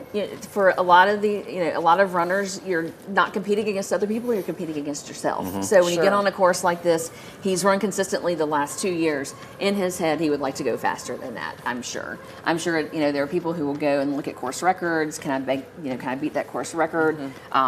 We see it even in high school athletes. We've got some that are looking at records at West High School who want to beat those this year. Sure. So in his mind, he's trying to get under 1:11:34 this year. Well, right now he's looking good. A little bit of an S curve coming up here as he continues to kind of wind his way through Fort Sanders. And that's a great little tidbit you mentioned there, that a lot of people come into this, and really this is you set a goal. You're really competing against yourself. You're not out to, most of these runners competing against other people. It's really set that goal, meeting that goal, or if you've run it before, trying to break that goal. Absolutely. So, and that goes across the board. So whether it's your first or your last, we laugh. I've had a couple of foot surgeries. I'm going to run a half next month. The goal is to start and the goal is to finish. Sure. From there, we'll build on. My coach, we've got some long-term goals, but for this particular race, it's just to get to the start line and get to the finish line. Good for you. The time in between means nothing this time around. And then next time we may set time goals. I'm looking at doing some longer distance stuff that would be beyond this, so that time is not really an issue, that it's just about the distance and how far I can run at one time.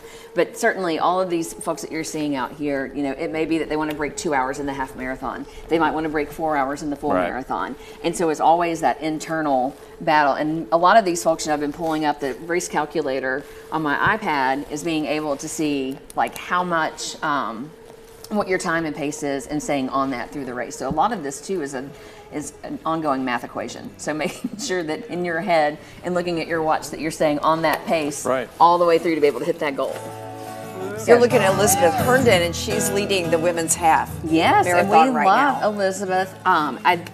There's another gal out there named Lily Durham, so I don't know if she's a little bit ahead of Elizabeth or if Elizabeth has passed her at some point. Jason had texted me that Lily had been in the lead, but Elizabeth Herndon, absolute amazing person, great athlete, local, does a lot of races here. It's just a joy to be around.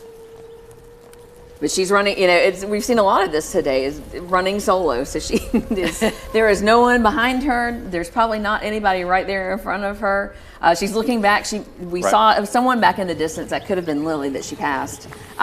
Is she focusing then on the bike, possibly? She's focusing on the bike right now, yes. Right now to try to pace. Staying right in front of that, and also knowing, she runs here, she knows this course. So she knows she's coming off the bridge. She's going to cross the street into Tyson Park. She knows what's ahead, and that she's in that last little push of the race in her race day. And I know maybe first timers coming from out of town who've run other marathons, you prep, you look at the course online, but what do you do? When you went to Portland, do you drive it? What do you do? We usually will drive a course. If it's something that we have not done before, we will go and we will drive as much of it as we can. Certainly if it's on Greenway, we can't do that, but we try to drive as much as we can. We try to familiarize ourselves with elevation going into it, so that we know it may be harder than running in Knoxville. It may be easier than running in Knoxville. There have been times when we have run in Huntsville, Alabama, which is fairly flat.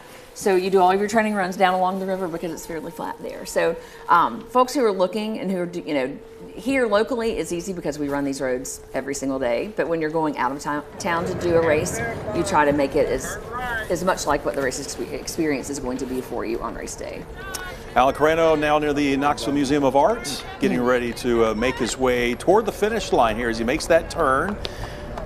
Again, you'll see the museum in front of him here in just a few moments, just kind of off in the distance there. You can also see the Sun Sphere as well. He's got to be feeling good right now. I mean, he's been out in front since the get-go. I cannot wait to find out his time. Yeah. Right now, as you can see the clock down there, you're looking at 1:11:30. So he won't. Oh, he did the same thing. He did. He won't beat last year's time. But that's also the risk that you run when you're running by yourself like this, is not having someone to push you. So he left Ken miles ago. He's really had no one to push him through this race. So it's still an incredible time, one, on this course, and two, for having run for so long by himself. Yeah, because I say they separated back on Neyland Drive. They did, yeah. Even before, way before they even got to Kingston Pike. So just amazing when you watch these athletes, and you know that you know the dedication, you know the training they put in, but still when you actually see it play out and what they're able to accomplish, it's mind blowing. Especially if you've ever tried to run something like this yourself, just amazing. Oh, here we go. We're getting close. There he is. So kind of going back underneath now where we started a little over an hour ago. And getting ready to wind through here a section of World's Fair Park and the finish line. He'll see it here in just a few moments. Getting ready for his third half marathon win in a row here in Knoxville.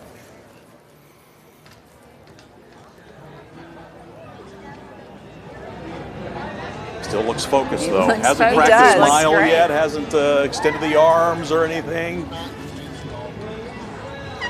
You know, he's had a really great run today. And again, being alone for so long can just be even more challenging than being in a pack and racing against someone. So kudos to him for a great time, for a great finish. He looks great. And there he goes. There it is. There he is. There's a little bit of a smile. Way to go. There he smiled. 3 in a row. He said, yes, we're done. Looked like 1:13:18, I believe. That's close. Good stuff. And there's Jason Altman, race director there to greet him. So they'll get him some fluids. If he needs a blanket, they'll give him a blanket. It'll still be probably a little bit chilly down where they are at the finish line. The sun has come up, but I can tell you from experience that area there stays fairly cold through most of the morning. So you'll want to get them a blanket, get them warmed up, make sure he gets food and nutrition. He'll probably do a little cool down run in a few minutes after he's talked to Tirsa. And, you know, good for him. Another win. Let's go ahead and listen in. Hey, we were like, let's let him get a little swig of water here. What a run. Congratulations. How do you feel? Pretty good. Pretty tired, though. I know. Let's just talk about, you're from Las Vegas. Yeah. You came back to this race. Why Knoxville? Why this race back-to-back? It's 3 times, actually. I love the race. It's a fun, challenge, very challenging course. I think that today was the most challenging of all 3 races. And plus, I love the town of Knoxville. Tennessee is a great state, too, so I like coming here. What made this one different for you? I'm not sure. Maybe the week leading up, I think I maybe worked a little bit too hard on Wednesday, making my legs a little sore today. Hey, it paid off, though. Congratulations. Yeah. I know you need to catch your breath. Thank you so much for talking with us. 3 times. Wow, this is absolutely amazing. I'll come back next year. So. All right, you heard it there. He will come back again next year. Let's send things back inside. Yeah, we've got a 3-peat. He's going for a fourth. I love it. We'll welcome him back with big open arms anytime he wants to come and race. But you heard him talk there. He said there was something about this year. It was a little bit different. And one of that, he said, maybe it's just been the training, the build-up, maybe pushed it a little bit too hard. And sometimes you do that as well. And it depends on what his full schedule is. If this was his goal race, right, it would be different than if he's got something else planned after this. So a lot of times if you're doing a half, you will do that as a practice run for your full marathon. Okay. So it could be that he's got a full marathon in his sights. It could be that he has another half that he's trying to get a certain time for. So you just never know as far as their training. But if you're training through, then you may have worked out hard on Wednesday, use today as a training run, and then you'll get right back to it next week. Well, this is the half marathon leader for the women, Elizabeth Herndon, making her way there along, really coming in back toward UT into the Fort Sanders area here in a moment. She'll make that turn. As a matter of fact, here it comes, and she'll get a view of those 2 big hills we were talking about a few moments ago. Yes, and that was where she was just coming from is a pretty good hill in itself. And so, like I said, you make the left out of the park and you start to go uphill, and then you make the left here, and it's still straight uphill. It's shocking to the system. Still looking good. She's getting close. Yeah. She looks great. And again, good to hear the crowds through here. You know, last year, we had 2 amazing runners who really kind of came out of nowhere to win, especially the marathon. But, Steven Martinez is one that comes to mind. When you hear the cheers along the crowd, he said, he had never run a full marathon.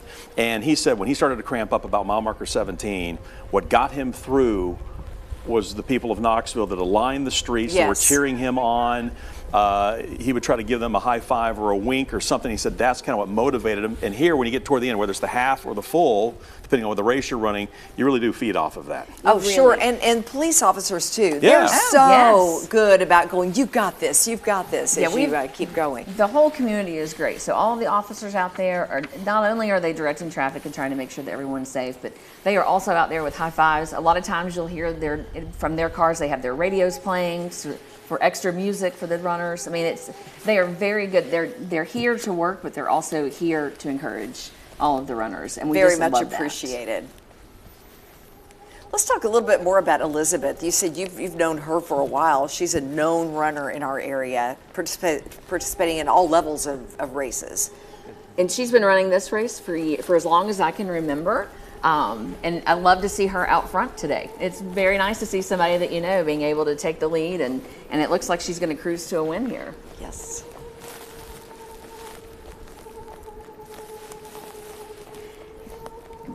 I did get word from Jason that Adam Chase had passed through the split. He's number 6. Okay. I am working on getting information on him. He is our first full marathon man. So he has passed that 3.1 where they peel off, I guess, the half marathoners and the full marathoners. There we are. There he is. Yeah. So he looks amazing, and I'll keep doing some research here behind the scenes to see if we can find some of his times and things. But he looks great so far, and he's on that second half of the course already. So again, just like what we saw with Alan, he's taking his nutrition, which will be very important for him going through the end of this race. You know, he still has a long ways to go, so making sure that he's eating and drinking throughout the next little bit is going to be very important for him. And for non-runners who may be wondering about the little things that we may not pick up on, sunglasses. Some wear them, some don't. I would think mine would get foggy and they would be very distracting. Mine would probably fall off. It's just a personal choice, I guess, yes. It's a personal choice. I always laugh because younger runners, you see the younger athletes in high school and college don't wear sunglasses, and I can't imagine how they don't wear sunglasses. I always wear, mine are prescription, I have to have them or I would fall down. I don't have a choice, but I could not run like Elizabeth is running with that sun in my face and be able to stay upright. So, kudos to her. But to some people, they are very distracting. They bounce, depending, they can bounce on your face and just, they could fog up like you mentioned. It's just a personal preference, really. Interesting. Different styles of running too. Oh yes, and she's looking back to see if there are any females behind her. Right now, it doesn't look like it. It looks like she should be able to roll right into World's Fair Park and easily win as the first female half marathoner. I was going to say, she's well past the big obstacles as far as the half marathon is concerned, so she should make an S-turn here coming up shortly, and then before you know it, she'll be making her way over toward the Museum of Art, and then before you know it, we'll be at the finish line. Slowing down just a little bit. I believe that was a little bit of a side eye that she gave him as he passed her. That's okay. I would do the same thing. But she, in her head, we're looking at this shot behind her. There's nobody there. Yeah. She knows that there's nobody back there. She's got it for the women. She does. She'll probably look, it's she just human checked nature. Her watch. Yeah. She's checking her watch, and she'll probably look back a couple more times just to make sure, but she could stay this pace. She could even slow down a little bit and make it all the way into the end and have it, and she's still having a great day. She's at 1:20 right now, heading into that last mile. She's having a really good day today. Yeah, if you're curious, the record for the half mile for women, 1:16.18, was actually set last season. Amanda Martin with a blistering pace last year. But again, that is the course record, yeah. So, but again, she's still doing fantastic, as you mentioned there right now, just closing in on 1 hour and 21 minutes here shortly.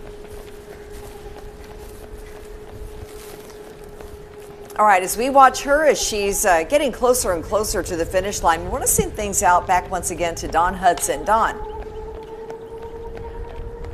Yes, we're watching, I think, the 4th or 5th maybe runner that has gone by. This is basically mile 13 right here. We also have a station here with volunteers, but the runners that are going at that pace, they're not stopping at this particular time. So maybe in a few minutes someone will actually stop. But Mary here is one of the volunteers, and Mary, we're now on live television, I just tell you.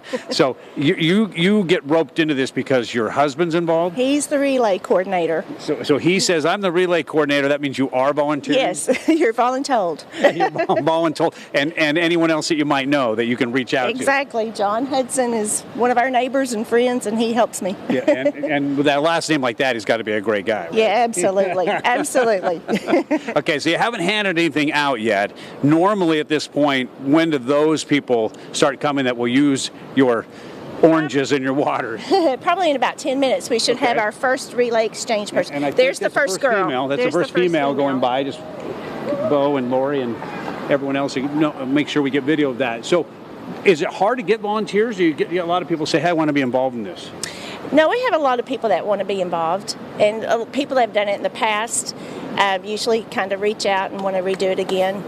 So sometimes it gets a little hard, but most of the time he does a pretty good job of getting plenty of volunteers. Right. Here's the real question: Are you a volunteer or are you a runner? I am a volunteer, completely. No runner. I'm with you there. I'd much rather volunteer than run. Yes. Yeah, all right. Mary, thank you very much. And Mary will eventually have some customers, so to speak, when you get some of these slower runners, I guess is one way of saying it. I mean, it would be me. I would definitely be stopping here about mile 13 and grabbing an orange of water if I were running, that's for sure. Anyway, we're here at the halfway point. We've seen 5 or 6 men, 1 female so far go by. And the volunteers are waiting for someone who wants to eventually stop. So we'll go back to the studio, Bo and Lori. Thank you. And that one female that Don mentioned, of course, Peyton Meskey. Yep, saw her move by just a few moments ago, running by. Here's your leader for the half marathon, getting closer and closer to World's Fair Park. And Elizabeth Herndon, still well out in front. Nobody really, I don't think anybody's going to catch her. I don't believe that is someone that is running the half, or at least on the women's side behind her there. But, you know, in Don's interview, they were talking about the relay. We should point out, we noted the first handoff, if you will, or trade-off, exchange, however you want to word it, is there near Knowlton. The second one is here at the split, if you're running that 4-person relay, or even, I guess, the 2-person relay. Yeah, that's where they're going to do their handoff. So a lot of what those volunteers are going to see are folks who are finishing that relay exchange point and needing to refuel. So that's why they got the oranges in the water right there. Yeah. So they can head on over to the post-race party if they want, but if they wanted to be able to go out on the course and see their friends, they could grab something there and then move on. And so that's really cool. She's doing a great job. She's almost there. She does look like she's ready to be done. But it's still, again, she's running by herself. Sure. It seems that she's run by herself pretty much the whole day, which can be tougher than having to actually race against somebody. That becomes a mental thing of trying to stay on pace and hit your splits and stay on the tangents and get your nutrition. And so, again, kudos to these folks who are out there by themselves having to compete and take the lead on these races. And there is prize money here. We haven't really talked about that, but aside from just the absolute accomplishment of finishing first, second, third, through fifth, there's $10,000 total. But the winner of the marathon gets $1,500, half marathon $500. Yeah, so it's not a terrible day's work. No, it's not for them. I probably would have run harder if I knew that. Maybe next year. Sorry, Bo. As I finished, Maybe next year, Bo. 1,000th. So this is a little bit further back than where we were seeing our leaders. Again, this is, right now runners are spanned out really entering Sequoia Hills, going through Sequoia Hills, all the way as you're seeing our front runners already up at World's Fair Park. Yes, so for the marathon, there's a 7-hour time limit. Okay. And the half marathon, we say about 4.5 hours. And that's for anyone who might be walking towards the back or struggling a little bit. And we want to be inclusive as well. So you want to make sure that we've got the course open for people who want to come. We've had some ladies one year that ended up at 8 hours, but we were still there. I mean, we were cleaning up, but we waited and we gave them their medals and we gave them their food. So we try to make sure that if you've come out to run with us, you get the same experience whether you're first or last. All right, Elizabeth Herndon approaching Fort Kidd. Or just past it, rather. It's right there. And now she's the quick right. Yeah, she's getting close. And there she is. Making the cross there, crossing Clinch. And again, she'll make her way down now toward World's Fair Park, and she's got to be feeling good. She knows she's about done. Oh, yes, she does. She's got this. Yes, and again, that's the beauty of being hometown, is that you know the course very well, and you know exactly how far you are from the finish line and what lies ahead. So again, kudos to her. What a great day. she'll come around the last couple of turns, and that's it to the finish line. It is amazing, though, with both winners. I mean, it has not even been close for the half marathon. They have really broken away, set their own pace, and stuck to it. Under the bridge there.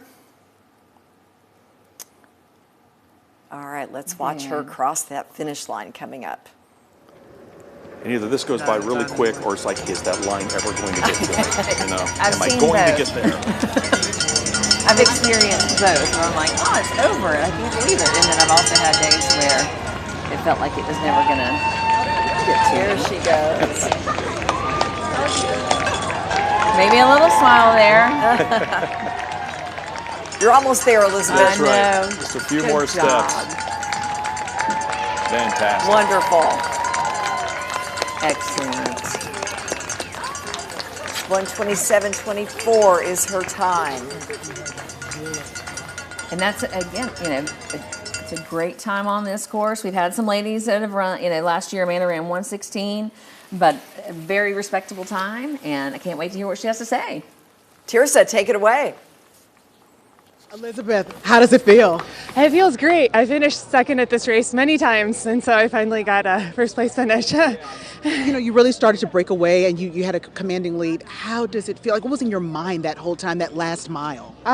Just to keep on going, that you always think that the hills are going to end sooner than they do, and so I was just thinking I got to get through that hill and then down to the downhill finish. What's next for you?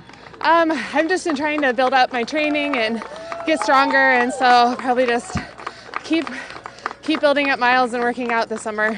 Congratulations, you did an amazing job. Great, thank you. All right, thank you all.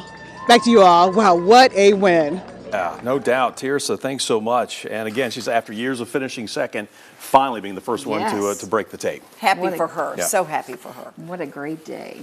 See a lot more of our half marathon finishers now starting to come in, starting to pick up a little bit more now, as a lot of them are finally nearing the end of their run. But for the marathoners, they're only about halfway there.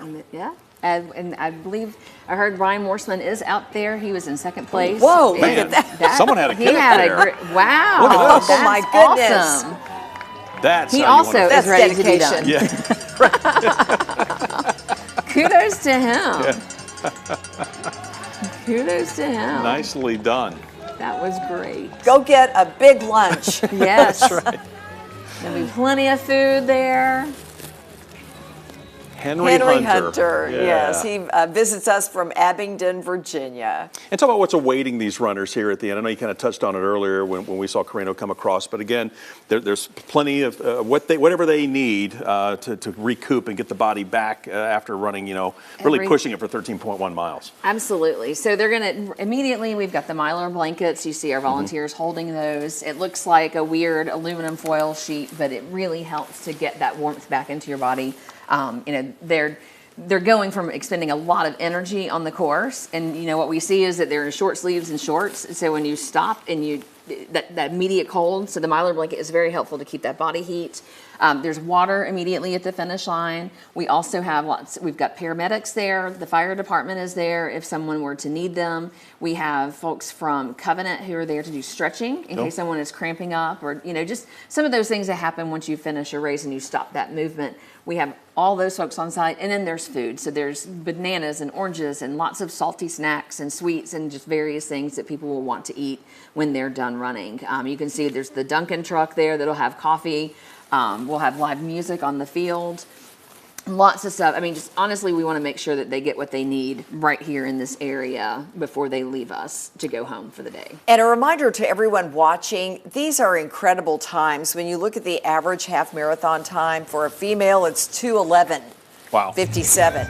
For a male, it's 1:55.26. And they're blowing that out of the our water. winners have just absolutely beaten those averages. Yeah, we're at 1:31 right now. Still seeing a number of runners coming in, so they're well ahead of the average time that Lori was just mentioning. Let's check in with Don Dare right now. He's been moving around all over the course. He's near mile 11. Hey, Don.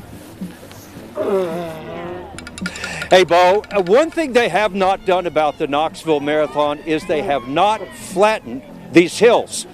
No, they haven't yet. And we're at, I don't know, hill number 16, I think. We're at 22nd and White, and they just came out of Tyson Park on the way to Fort Sanders. And as you can see, this is one of those grueling hills. Again, we're between mile marker 10 and 11. And just a few moments ago, we had a marathon runner coming by, and it's Angie Schmidt's husband. Tell me about that, Angie. Yeah, my husband, Scott Schmidt, he is actually the head coach of the Knoxville Track Club Run Knox group, and he's running with his good friend Patrick Wolf, who's one of the streakers today. So, yeah. The streakers. Yeah. We have a lot of streakers. Yes. We have 13 streakers in Yep. this race. Patrick Wolf is the youngest, so. He's the youngest. Yeah. And he's been running it for the last 20 years. Last 20 years. So How does Scott look? he looks great. Yeah, he's just doing a nice, easy run, I think, today. So What will he? What do you think his time's going to be? he said he was shooting for 3:15 or under. So we'll see. Hopefully, it's close to that. Has he told you about this hill behind us? Yeah, a few times. What's he said? It's pretty brutal, but it's probably not one of the worst ones. So yeah. Well, he's about halfway through. Yes, about halfway through. Halfway yeah. through. Yep. Well, good luck to him. Thank Who do you. we have over here? This is James. Are you head cheerleader? He's a first-time spectator. So. First time spectator. He Thank ran you. the kids run last Okay, night. what's so. that? He ran the kids run last night. Did he? so. How'd he do? Great, yeah. Didn't you? Did you like it? Yeah. Yep. Okay. I won. You won. Oh boy, yeah, of course he did. And we had roughly 1,000 people last night. Well, more than that. You had the 5K race. You had probably 1,500 in that. And you had another 500, 600 at the kids race, and that was a lot of fun. And as we see here today, and they're going to go up here into Fort Sanders, and we're between mile marker 10 and 11. So for the marathoners, they have a way to go, and for these half marathoners, they're just about done. Good for them. Back to you in the studio. Yeah, we're going to put a request to the mayor to try to flatten out some of the hills. We'll get on that for you here in just a little bit. But again, great to see everybody running through there. We'll talk more about the streakers. You heard Don mention that. We'll explain. And welcome back, everybody, to our coverage of the 2024 Covenant Health Knoxville Marathon. We've already seen the winners of the half marathon. Yep. Now the marathoners are still going strong. You still see some half marathoners, though, trying to keep going.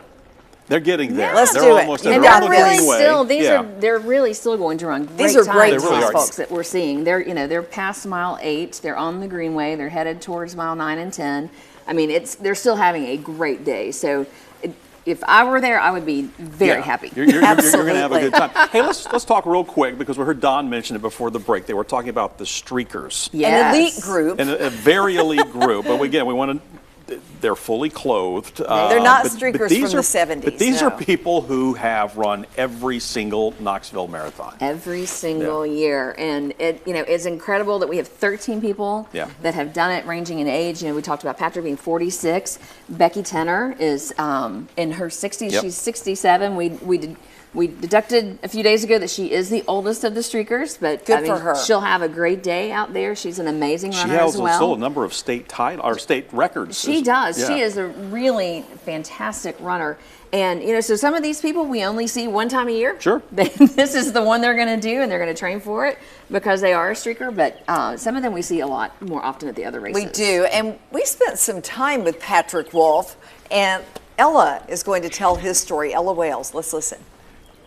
Patrick Wolf's marathon career and the Covenant Health Knoxville Marathon began on the same day. I started running 2003 because I got a dog and I needed to exercise my dog, and started running and fell in love with it. And the Knoxville Marathon spun up, and I decided I was going to run a marathon. The inaugural Knoxville Marathon back in 2005 was the first race Wolf ever ran, skipping any 5Ks or halves and going straight for the 26.2 miles. Now, nearly 2 decades later, he hasn't missed one. That's my hometown. I've lived in Knoxville most of my life. I live on the course in Island Home, so it's great to run past my house. It's great to run through neighborhoods where I have friends. And my group that I train with here, we do most of our training runs in the neighborhoods in the inner city, and so we're running through a lot of the course most of the year. For him, joining the Run Knox training group has kept him going. You develop friendships, and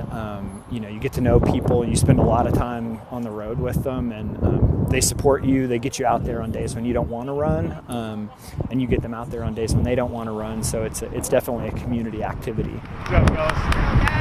Wolf has run marathons around the country, but encourages every runner to give the Knoxville Marathon a try. It really runs through all of our main downtown neighborhoods, and so each neighborhood does something unique to it. Like, certain neighborhoods have food or fruit, or they do different signs. They compete with each other, but they get excited about being part of it. And I think that's a lot of fun. And just seeing Knoxville, it's a great city. You run by the river, you run by UT, all of our old neighborhoods. It's great. In Knoxville, Ella Wales, WATE 6 on your side. All right, thank you, Ella. Yeah, he has such a great story. It really does. Proof that, you know what?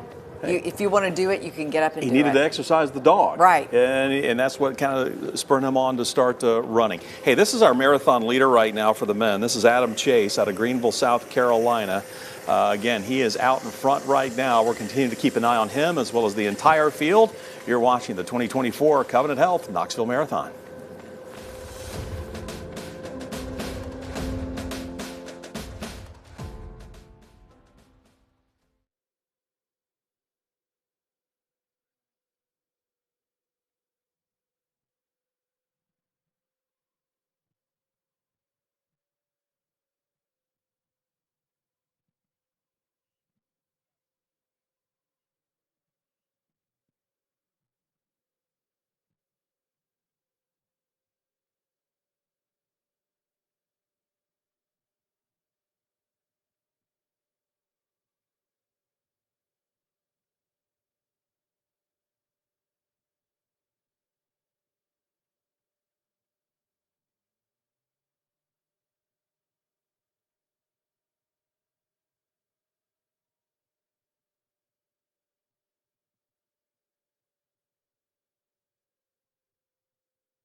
Welcome back to the 2024 Covenant Health Knoxville Marathon. Our live coverage continues. As you can see, we've got you covered. We have cameras all across the area from downtown. We've been out west. We've even got South Knoxville. That's where we're awaiting our leaders that will be coming up here shortly. Speaking of leaders, we have in the lead for the men in the marathon, number 6, Adam Chase out of Greenville, South Carolina. And he looks really, I mean, I've said this about everybody, but if you can get out and lead a marathon or a half marathon, you have to look really good. But looks very, I mean, to be at this point in the race, he looks very relaxed. He doesn't look like he's struggling at all. Looks like he's handling the course very, very well. So it'll be interesting to see how these last few miles treat him and how he does. But right now, he looks like he is also having a great day. Now, what about Peyton Meskey? What do we know at this point about where she is? She's still in the lead for the women? She is still in the lead for the women. She looks like she is on course. She had been with a few other runners. It looks like she's moved on past them second half of the course, and I think I believe, is that the YMCA? Yes, the It looks YMCA. like the She's over near the YMCA. O'Connor Senior Center. So Exactly, she's, yeah. Yes, so she's over in that area. It's still looking great. I mean, her, again, she's same thing, very relaxed.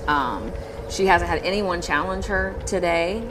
So she should, unless something happens really easily, win today's race, which would be, again, great for a hometown, someone to win, coming off those Olympic trials. I mean, what a great year for her. And again, there's still a whole section of this course we have not seen. We'll be heading to South Knoxville here shortly. We'll keep an eye on Adam Chase as he gets closer to the bridge. We'll be making his way across the river and toward Island Home and those areas. But again, still a lot of ground to cover right now as we're almost at the 145 mark. Good morning so far. Good Yes, morning. absolutely. They're keeping up the pace. It's just amazing to watch. It is, and you see she was just doing her nutrition. So again, everyone takes their food at different times. Some people do what it looks like they're eating is it's called a goo, and it's that's the consistency is goo, but it's very easy to eat and to digest. A lot of folks will also use something called shot walks. They're like, remember your kids have the gummies that they would eat, like the little gummy bears. Sure. Shot block is almost the same thing. Some of them, and you'll also hear some have caffeine, some don't. Some people like a little jolt of caffeine during their event. Some don't want any. But you spend all of those times figuring out, I'll take all the caffeine. I like the blocks. Those sit better for me, the blocks than the goos do, and I like a little bit of caffeine. All right, let's take a moment. Let's check in with Don Hudson right now. He's been moving around all over the course for us. Don, let us know where you are. You don't have to be on camera.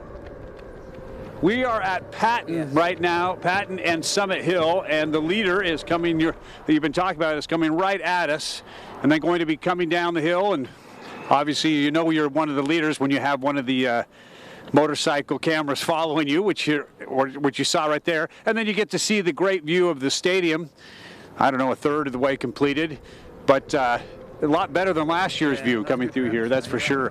I think that I just wanted to show, as he's going down here, one of our fine officers that is out here making sure that all the traffic stays together. You've been doing this for 32 years, not the marathon, but as a police officer, 32 years. Worked here 32 years. I'm just curious, this type of event, is this something that most of the officers like to get involved in and like to be part of? Yes, sir. I mean, it's a key component to allowing us to provide the safety and security that all of our citizens need, not to mention the people that are participating in the marathon. So, I mean, it's a critical part of our job, and all of our officers are very willing to serve. So, and you've been here 32 years, but that means you've been here the whole time the marathon's been here. Yes, has it seemed to have grown in popularity and laid out differently throughout the years? Yes, sir. I think so. We've seen a bigger draw, or at least I've seen a bigger draw, just of spectatorship and so forth and so on. And what about the people who want to volunteer? Like, are they voluntold or are they volunteering? Well, sir, I mean, it's just an assignment. I mean, we have to get it done. So, I mean, these officers are, hat in hand, willing to come out here and sacrifice, and that's what, the job is. Yeah. So. And a lot better than some other duties. It could be a lot worse. Yes, sir. Yes, sir. Marathon, that's for sure. Thank you very much. We had the number 1 and number 2, I think. As we were talking, we saw the second runner go through here at Patton and Summit. So we'll send it back to the studio, and you guys can. I know that you're tracking this a lot better than we are. All right, hey, Don. you're doing just Yeah, fine, you're doing Don. great. Thank you very much. Yeah, Adam Chase has been out in front. What you're looking at here, though, just to the left, number 11, the 11 bib, that's Brian Falcone. He is running, and also the leader for the women right now, Peyton Meskey, who is kind of in the aqua top there. Again, she's been out in front all day long for the women. And our eyes on the course tell me that Adam Chase just ran whatever mile he was in. It was a 5:28 pace. Wow. And he's got about 32 seconds on second place. So eyes on the course are reporting into me as well and giving me some updates. And so he's got a pretty sizable lead still. Fantastic. All right, we'll keep watching. I know you will be as well there at home. We're so glad you're with us today. Stay with us. More coverage of the 2024 Covenant Health Knoxville Marathon is back after this.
left. I don't know if you have it.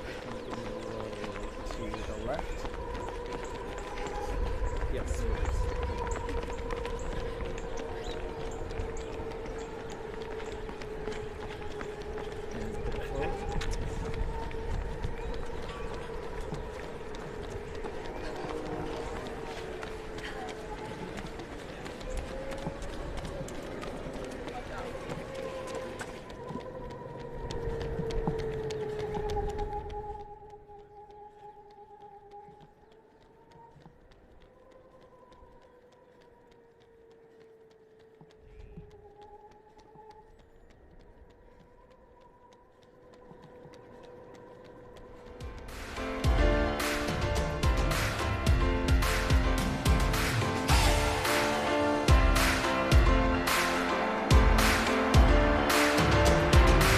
Welcome back, everyone. You are watching half marathoners as they cross the finish line.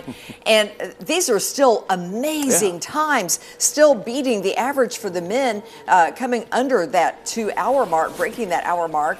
The average is 1:55.26, and we're still at 1:51. Yeah, and for the women, it's 2:11. So the women that we're seeing crossing just shattering, really, beating it by a good pace there, which the average. Of course, someone like me, I'm on the other side of that. I'm unfortunately what makes it the average because I'm way past that, right, if we were out there running. But great to see the spectators out here as well. A lot of people congregating there near the finish line. Either they've got loved ones, friends that are running, but also just there to cheer everybody on. Yeah, and our own Allison Smith from Good Morning Tennessee has been spending time with spectators there at World's Fair Park. Let's send it to her. Hey guys, I'm here right next to the finish line with a group of family and friends cheering on 5 different runners today that we have running the half marathon. Going to talk to you because you're saying your boy Remy here, you have trained with him before, run races with him before. What is he running today? He's running the half marathon. How do you think he feels going into this? He's doing really good. He's super excited. He's put the time in. Well, and training for a half marathon, because you've done one before too, what does that take, the grind that goes into it? He just has to put the time in and the discipline.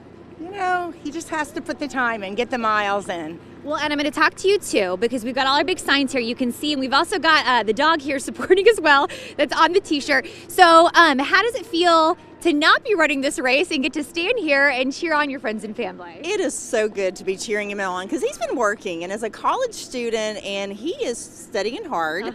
He's taking the time to run, to eat healthy, load up on his carbs. He could be doing a lot of other things early this morning and all the times he's been training, but he wanted to support this and do it. And this is so good for the community. So we're all here. We're traveling back to Cincinnati later this afternoon, but we're here to support them. So how great to have these 5 friends do this together. He's focused and he's determined. Do we know a time that he's going for exactly? In the next few minutes, an hour and a half, right? Hour and a half? Yeah. Okay, sweet. Then I'll let you guys get back to cheering him on, and we'll sit came in from Wisconsin. And came in from Wisconsin, family member too. So lots of support. I'm going to send it back to you in the studio. Oh, good stuff. Great to see everybody coming in from all across the country to support their family members. Live look for you, Adam Chase. Good look at the river as well. A beautiful morning here in Knoxville. This is the leader for the men for the Covenant Health Knoxville Marathon as he is making his way slowly but surely toward James White Parkway. He's getting there, and we're going to follow him as he makes his way to the other side of the river coming up after the break.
Yeah, ask him for a mile marker and bib number.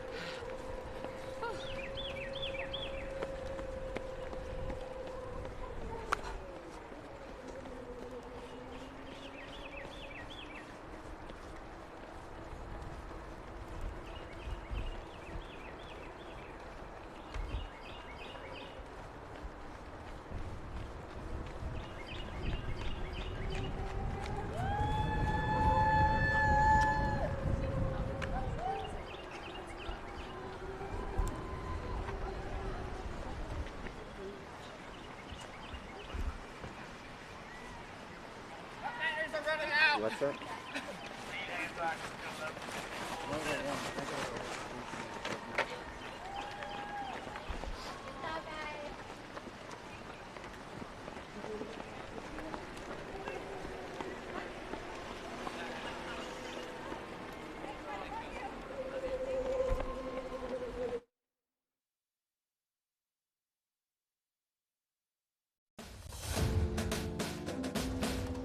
The Covenant Health Knoxville Marathon runners still tackling the course right now. Half marathoners, full marathoners. It has been a beautiful morning for everyone to get out, and again, just a great group that is out and about running. To the left right now, these are our marathon leaders. You've got Adam Chase, top square right now. He's heading onto the James White Parkway, getting ready to cross, it looks like, into South Knoxville. Yes. And then just below him, we got Peyton Meskey, who has been in control as far as the women's side of it, as far as the marathon is concerned today. She's been out in front the entire time. Yeah. And she looks great. I mean, she's obviously very experienced, so she looks great. Sure. And again, unless something happens, she should cruise to an easy win here. Now that we're really starting to focus here on the second half of this course, what are some of the things we should be looking for? What are they getting ready to, you've got this smile. People can't see it at home. You've got this smile on your face like, oh boy, if you only knew. But we've talked a little bit about hills. Right, we've talked about hills. So where are we focusing here? Yeah, in the second half of this course for these full marathoners. So it's probably less hilly on the second half of the course than it is the first half of the course. What we're seeing right now with Adam is that he is going up and over James White Parkway and the bridge there, so that is a bit of a climb. He's going to be able to have a fantastic, he probably won't look, but he'll have a fantastic view of the city here in about 30 seconds if he takes a look to the right, because you can see downtown from there. It's gorgeous. But once he comes off the bridge, it's a downhill, and Island Home is a very flat area, so he'll head out Island Home Boulevard, he'll go through Island Home neighborhood, he'll come back on Sevier. So all of that is actually very flat as far as terrain in Knoxville goes. What he will have to face coming off of Sevier is going to be Council Place. It's a very short, steep, and round hill. Very steep. It's very steep. And navigating that, it's a slight right to go on to Council Place, and then it curves back to the left, and then it's almost an immediate 180 right onto Gay Street Bridge. So at that point in the race, where you're fatigued, you probably have a few words to say to my husband about putting this course together. Yeah, I mean, it's a challenge to even walk. You and I have walked that. Yes, we have. Done some parades and on things. An easy run, it's a challenge. So when you're going at this kind of pace, at a 5:30 pace, it's even more challenging to make that turn. But he'll do it with grace, so will she. And then from there, it's almost downhill to the finish. Sure. But also, as we've seen, especially as Adam crosses into South Knoxville, with the development we have seen on that side of the river, we have seen the crowds growing each year to cheer on these runners in this part, because this is where the pain starts to set in for some of them, and it's great to see the turnout. Yes, and Island Home has always been amazing, but you're right, as things have grown, Sevier Avenue has just really blossomed with businesses. So what we'll see in a few minutes is that once he's down there will be a lot more folks than we would have seen in years past lining those streets to cheer them through, which is when this is the point when you really need somebody to give you that high five and to not tell you you're almost done, because he's not, but to give you that smile, that high five, and amp you up a little bit. Our Don Dare, as we said, has been moving around. Let's check in with Don to see where he is on the course right now. Don.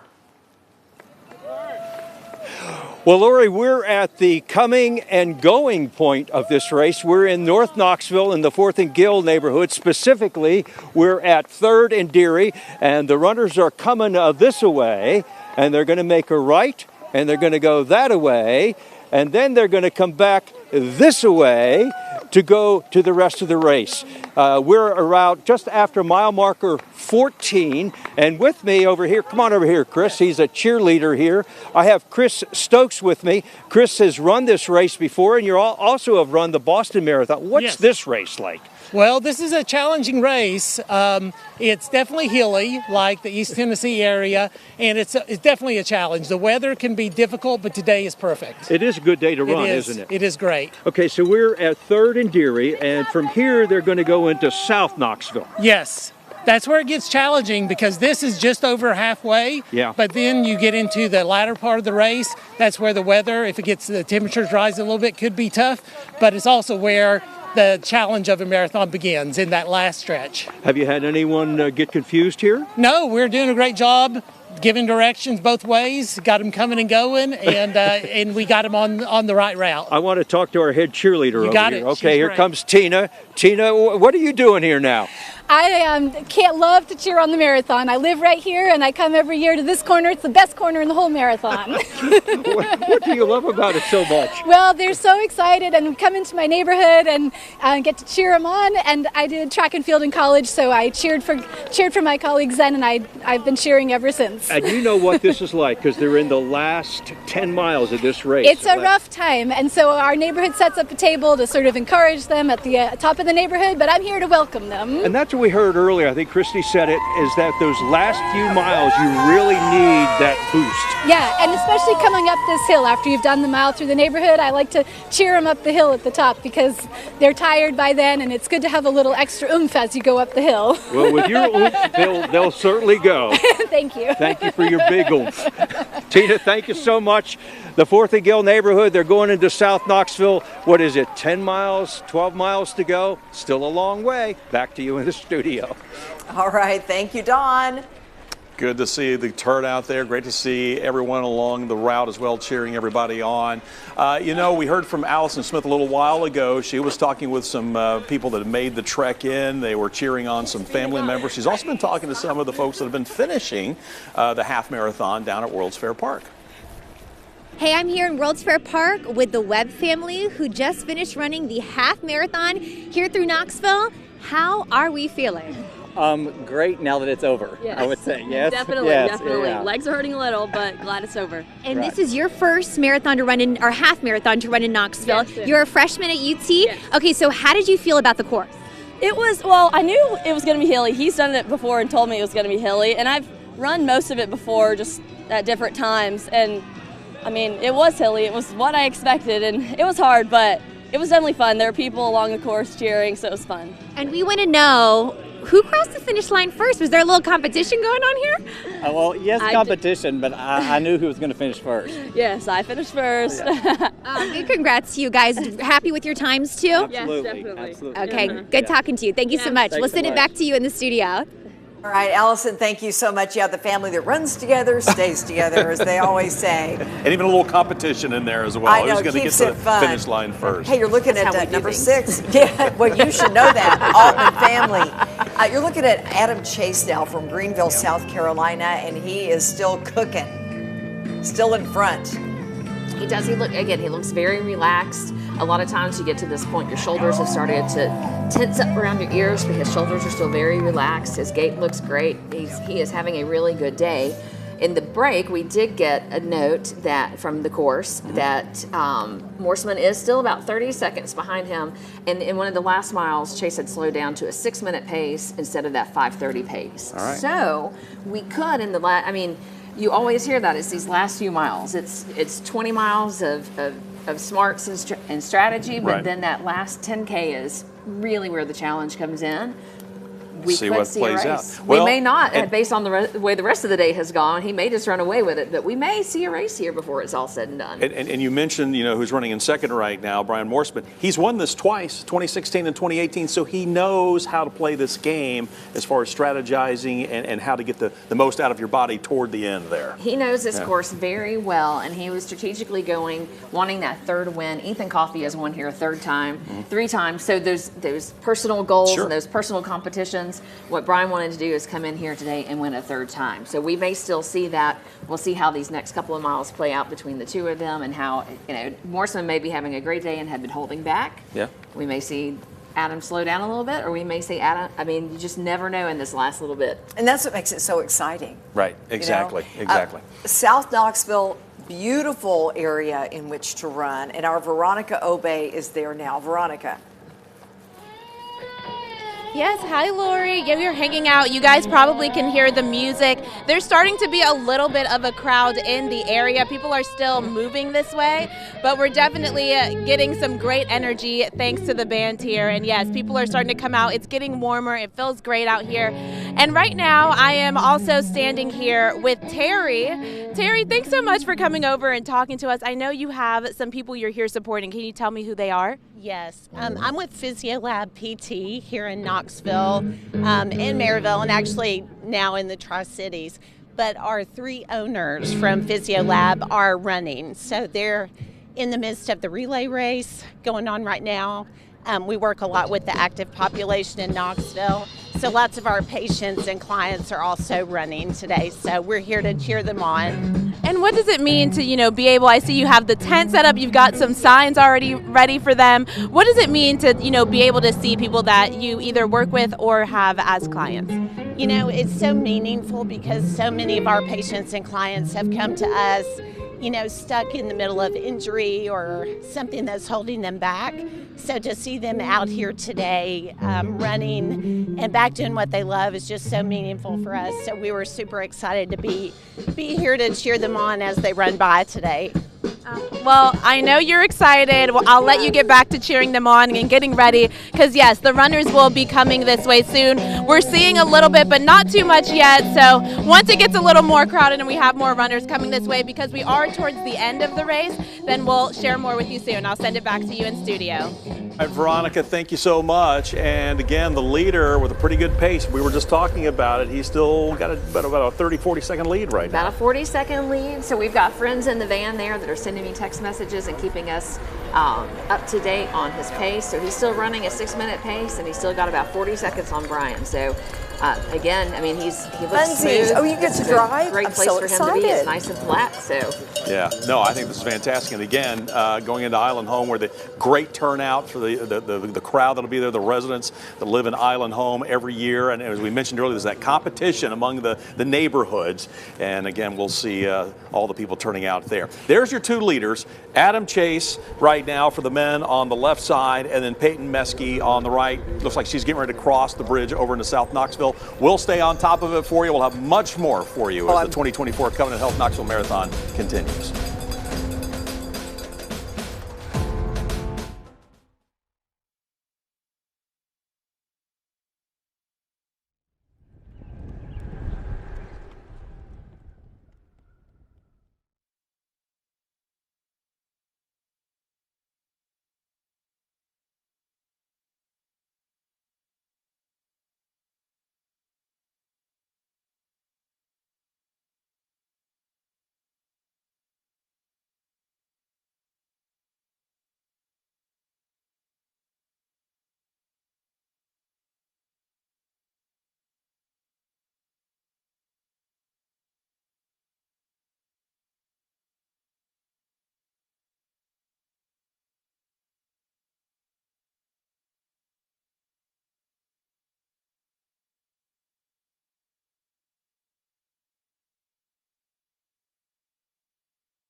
And welcome back to the Covenant Health Knoxville Marathon, along with Lori Tucker and also Christy Altman. We're bringing you live coverage. And yes, this is a member of the WATE family, our own Amber Lynn, running in the full marathon right now. As a matter of fact, you know, runners have been preparing for months ahead of race day, including our very own Amber Lynn Carroll. Amber Lynn right now takes us through the training process and the reason she chooses to run.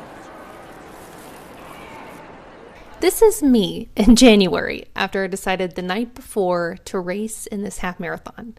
But let's back up for a second. So I was never really a natural born runner, but always just had the desire and really enjoyed the challenge and growth running brought, so I just kept pursuing it. I started off with 5Ks and 10Ks, and in 2018, I decided it was time to run in my first half marathon.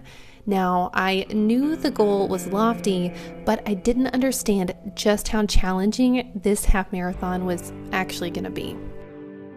The day before the race, I had lost my brother to suicide and decided to still run, but this time in his memory. Now I continue to run to bring awareness to struggles surrounding mental health and suicide prevention. But last year presented a whole new set of challenges as I had a life-threatening emergency that landed me in the hospital for 3 days. And that's when I decided my 2024 was going to surround the motto, "We can do hard things," because pain and resiliency live together.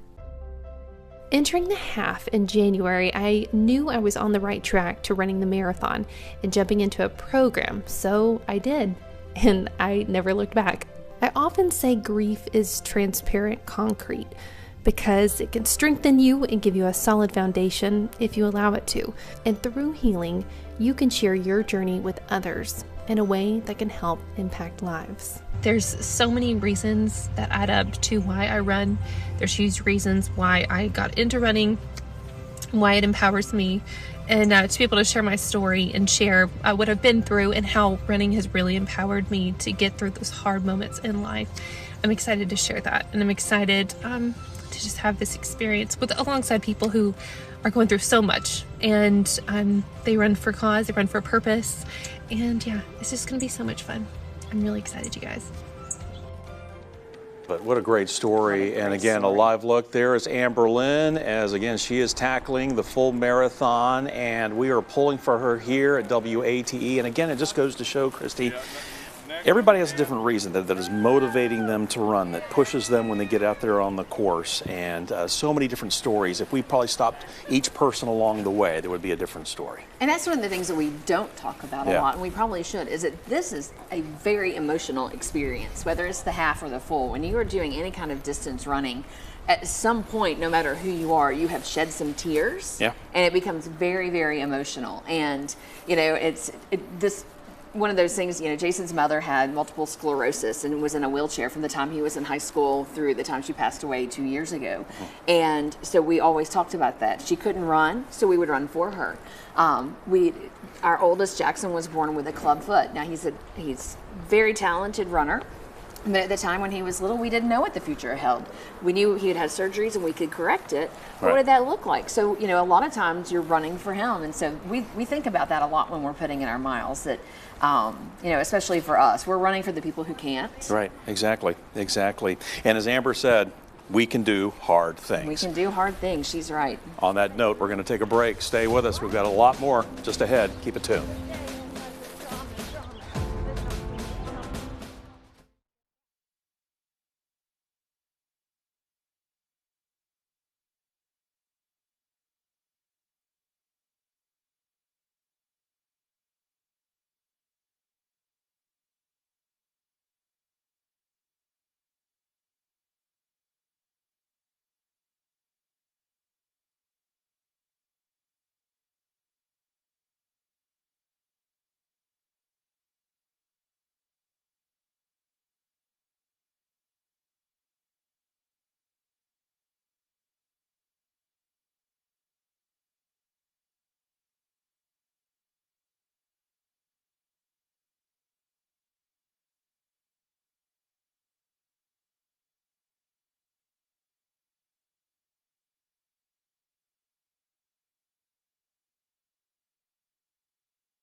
they did grow up in the neighborhood, didn't they? Yes.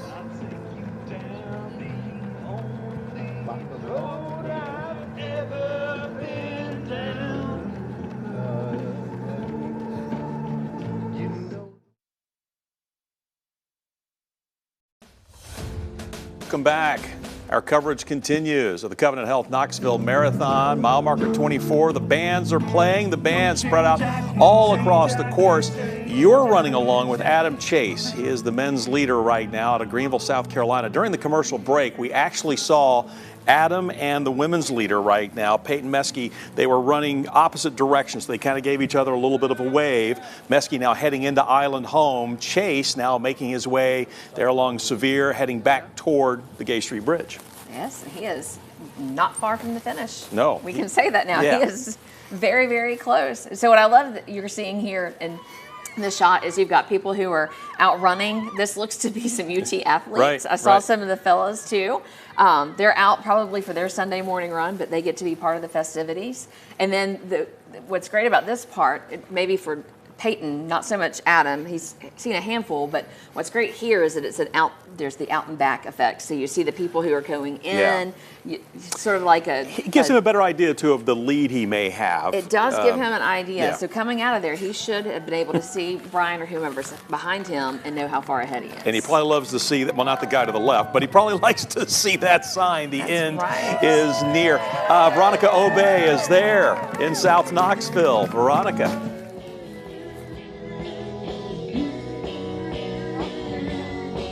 Yes, that's right, guys. It's so hard to hear out here because we are having a lot of music. I think they just finally finished the song there. But we have the runners. I can see the police are coming this way, so I'm assuming maybe our head, Adam, might be coming this way here shortly.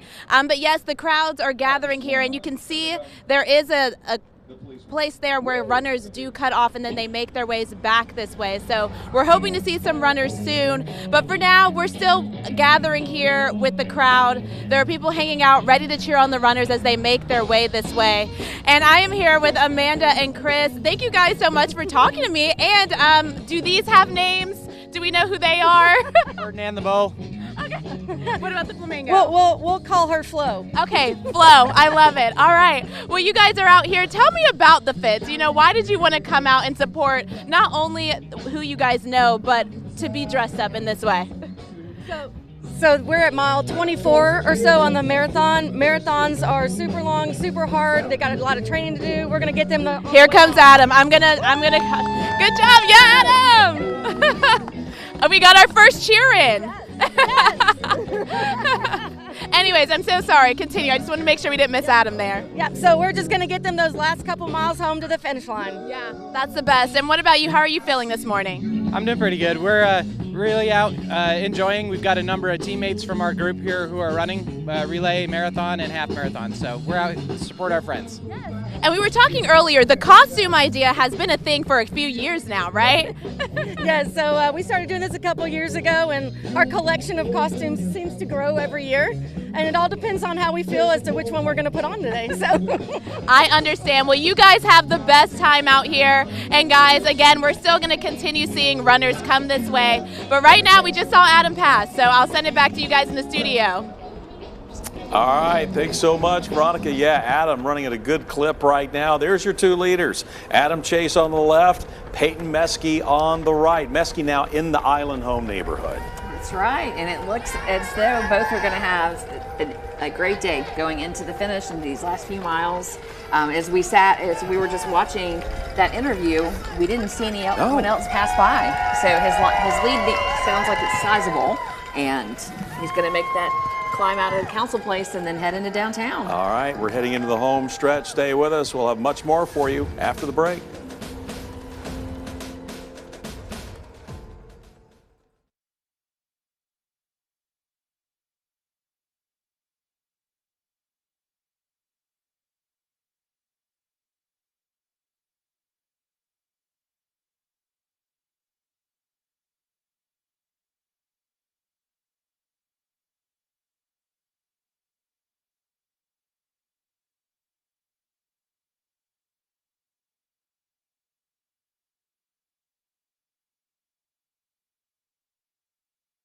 We didn't hear from you for so long that we didn't know what was going on. Okay, right here. What's up? Oh, how about this song?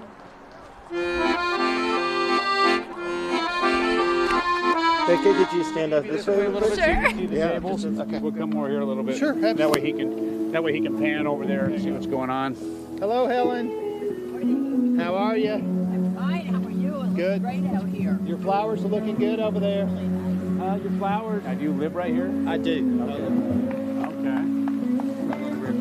Most of the people. Everybody here lives in these two buildings. Okay. We have a community association. Okay. Are they condos? Or they? They're condos. These are condos, and it includes the people on the boat docks. Okay. Down on the river too, and we have a community association. Okay, so it goes down to the water, huh? Yeah. Oh yeah. The Greenway is right here. Right. Okay. And like Ruth Chris is right over here behind our building. Okay. And then Calhoun's, of course. Ooh. That's why he wanted water, not Gatorade, because he was putting it on his head. Yeah. Gatorade gets sticky.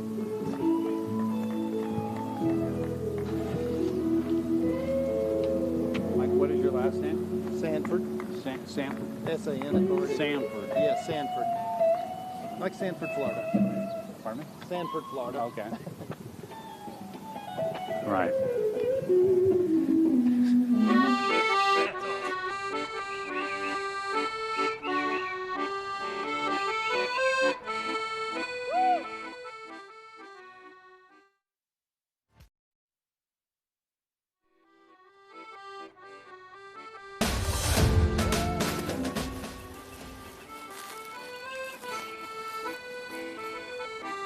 All right. Hey, let's listen to this accordion player welcoming some of the runners, getting some good response from some of the runners coming by.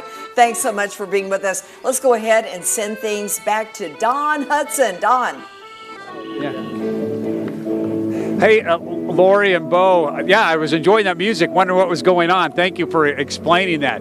I'll tell you what, we are at mile 20, the watering hole at mile 20, right? That's the name of it, mile 20? Mile 20, River Hills, Gateways. There you go. Yeah. All kinds of things. This is Mike, and he is in charge. Apparently everybody who's volunteering here, most of the people, live right here in this neighborhood, They right? do. They do.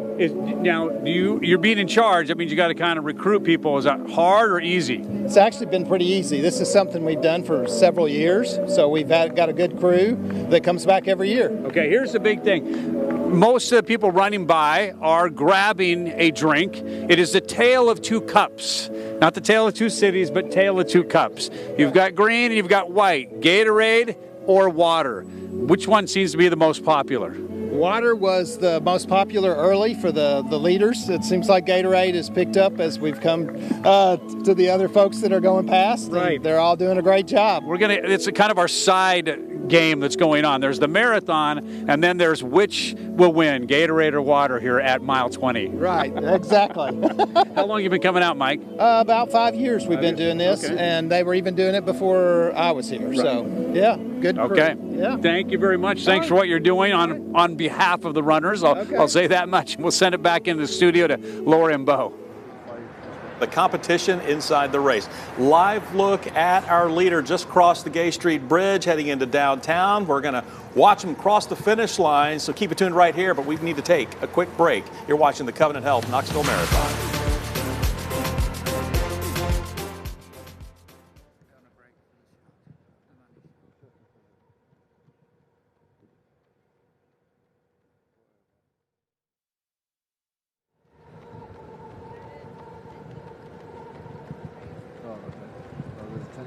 Still? Yeah. I'm going to go up to this as we Who's there? Donda. Donda. Oh yeah, Marcus Beer's always busy, isn't it? Remember that one?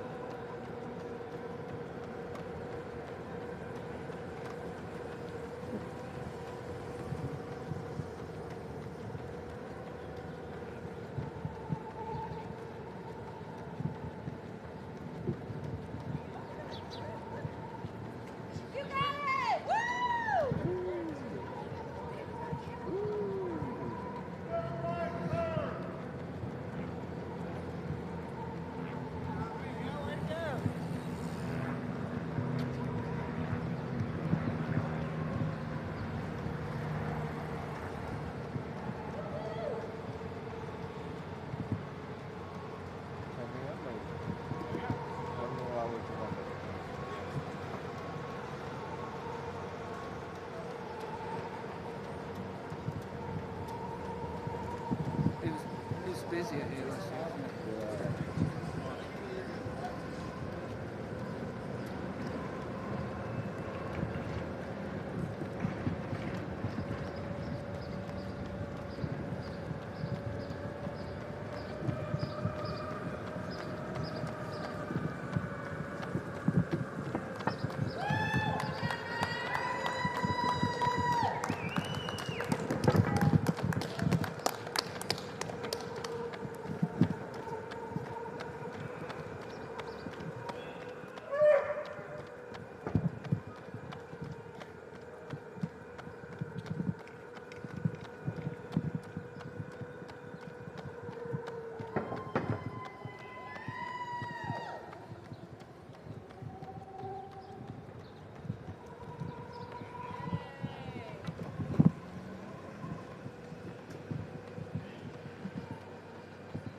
And welcome back to the Covenant Health Knoxville Marathon. Our leader, Adam Chase, heading into Market Square. That's where our own Don Dare is right now. Don, the leader, he's heading your way. He sure is, Bo, and you can see the police officers right now, and I can see Adam. He's at the end of Market Square. This is mile number 26, and here comes Adam striding very well, and behind him is going to be Peyton Meskey. Adam looks really good right now, as you can see, and I know that you've been following him this entire race. Great pacing, still standing tall. Way to go! So he's making a right onto Union, and we don't see Peyton yet. So here is Adam. This is going down Union right now, and just in, 2/10 of a mile, he will be home. Let's come over here. Have you ever seen these marathons before?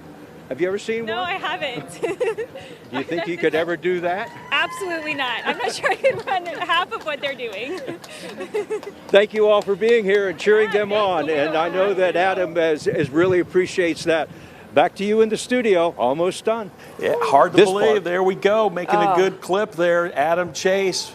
Watching him kind of wind through downtown, making his way to the finish line. Just cool as a cucumber. Absolutely. So, absolutely. And this is one of the points where you can actually say it's downhill from here and not be lying. That's right. Because it's downhill from here. He'll have a little downhill and then flat across the bridge and then down into the finish line. How happy is he right now? Oh, he's so happy. He keeps checking it. He keeps looking over his shoulder, He though, does. just and in case. what we've been told, and I'm sure, and he knows this very well, but, the number 2 person has been anywhere from 30 to 40 seconds behind him. So, again, you never know when you get to this point if that person is going to have good legs underneath them and surge.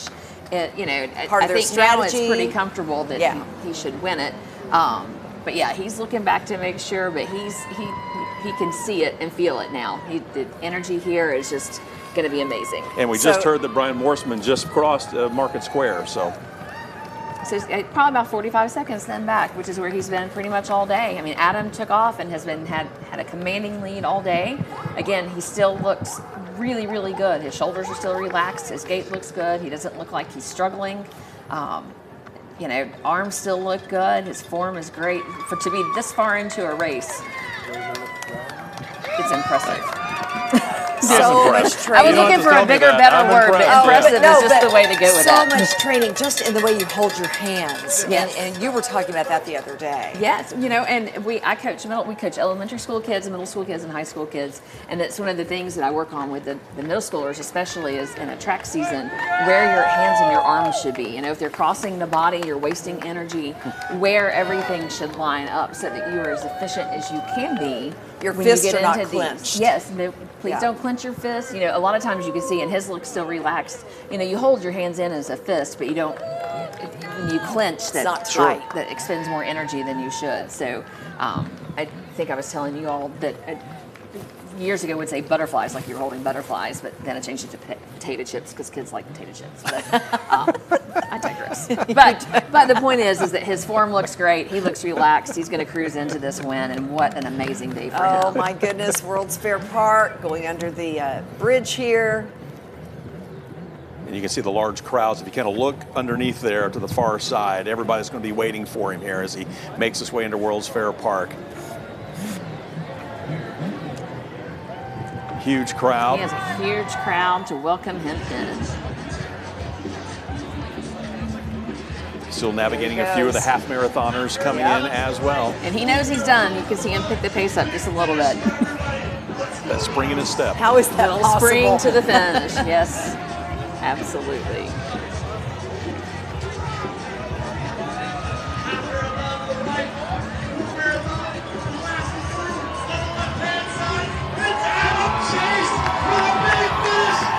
Here's our winner for the marathon, Adam Chase, number 6 from Greenville, South Carolina.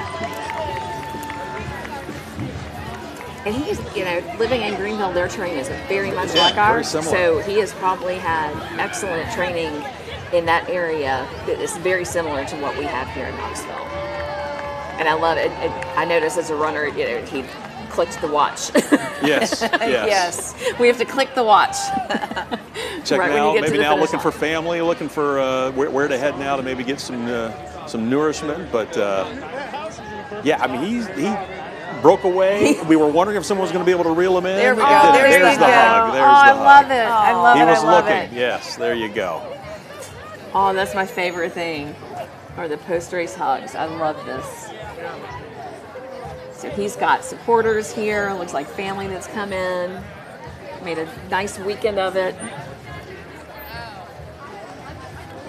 Catching his breath. We'll get a chance to talk with him here coming up in a little bit. Can't wait to hear just leading up to this, some of his preparations, but he is winding down.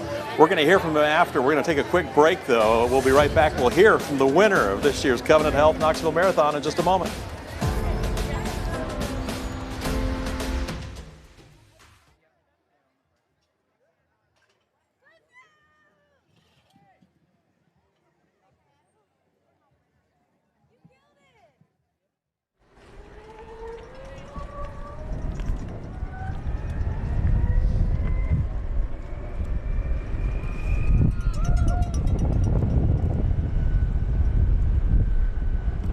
Whoa, shit. Fuck. The camera was 3 feet off my shoulder.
Quite so close to her. Yeah, please.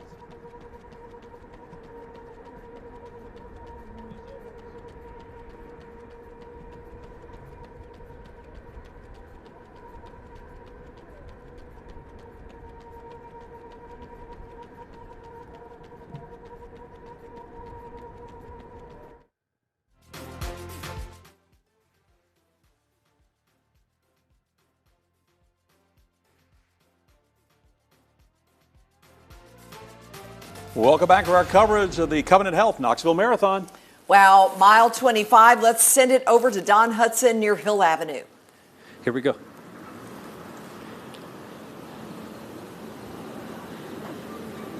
Hey, Bo and Lori, Peyton Meskey is coming right across the bridge right now, coming up on Hill and Gay Street. Our female leader right now, obviously with a little motorcycle and the camera following her right now.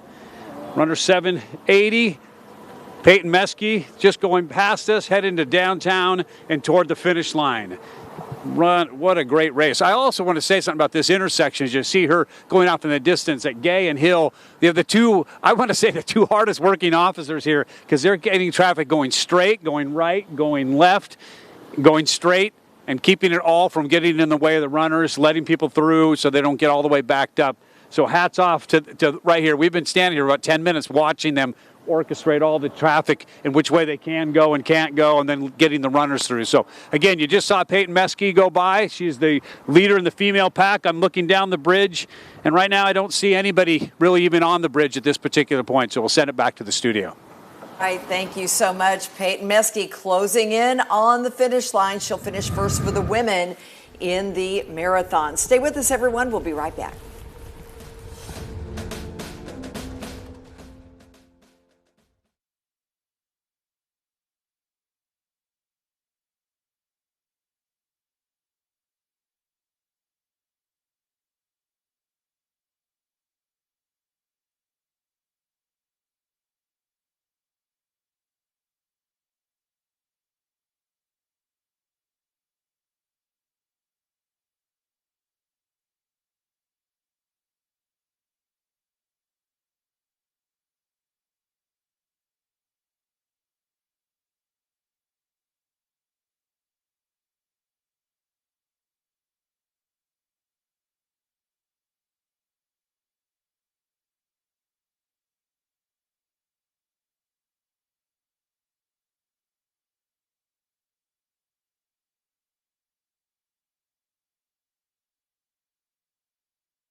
Well, that's Peyton Meskey. She's just come out of Market Square. She's on her way to World's Fair Park. Peyton Meskey is our leading female runner, and over here cheering on Peyton is the soccer team from Clemson University. Have you ever seen that before, Siri? Just on TV, so it's great to see a female winning the marathon live. Yeah, and she's been leading the entire way. Oh my God. That's awesome. These girls are ready to jump in with her. Yeah. No, I don't think we can. How many of you girls who play soccer could do this, do you think? I don't know about that. Oh, there's one back there. She could. You run a lot in soccer. Yes, they do. They average maybe 90 minutes, 8 to 10 miles. Yeah, but these folks average 50 miles. Yeah, no, we're in a whole different level, and this is why we're out here watching. It's very impressive. Well, good luck this afternoon as you play UT. 4 o'clock if anybody's bored. Come on out. Okay. Thank you, ladies. Thank you very much. Market Square. We're at mile 26, and they'll be coming into, Peyton will be coming into the finish line very soon. Back to you in the studio so we don't miss it. All right, Don, That thank was you. fantastic. That was fantastic. Great. Yeah, later on today, you need to 4 wind o'clock? down after That's the right. race. Go watch the soccer match today. But again, live look for you as Peyton Meskey is slowly but surely, she's moving at a good clip. She is getting closer and closer to that finish line. The record for the women as far as the marathon, 2:41.41. So she's not going to break a record today, but still an impressive time right now at 2:42. It's pretty close. Yeah. 2:42. And again, looks great. This is her first race back since she ran the trials in February. So, I mean, kudos to her for coming out, for deciding this week she wanted to come and run. Again, hometown, we always love that when people, you know, when our people can take away the trophy and the top place, we love that. So. Absolutely. She went to Webb School. She went to UT. And as you said, Olympic trials. She's just so much fun to watch. And she's going to return to UT this fall. Looks like for nursing school, actually in June, but she'll start nursing school in June. She trains with our friend, Coach Bobby Holcomb. He owns Knoxville Endurance, and so she's been running with him for several years. Ran for him, I believe, at Webb as well. And so, again, it's just nice. You know, what a great year for her. You start the year out at the Olympic trials with the best of the best, and then you can come and back home and win your hometown marathon. What a great day. Well, now she's making her way down into World's Fair Park. We have seen this several times. It's got to be a great feeling. Still some other runners out in front of her. She'll kind of have to scoot by them, but again, looking good. I'd say it's a bit shocking for some of the half marathoners. When they turn around, as we start, the motorcycles come through the leads, they're getting her to the finish line safely. Like, say what? And our hats off to the half marathoners. Absolutely. That's incredible.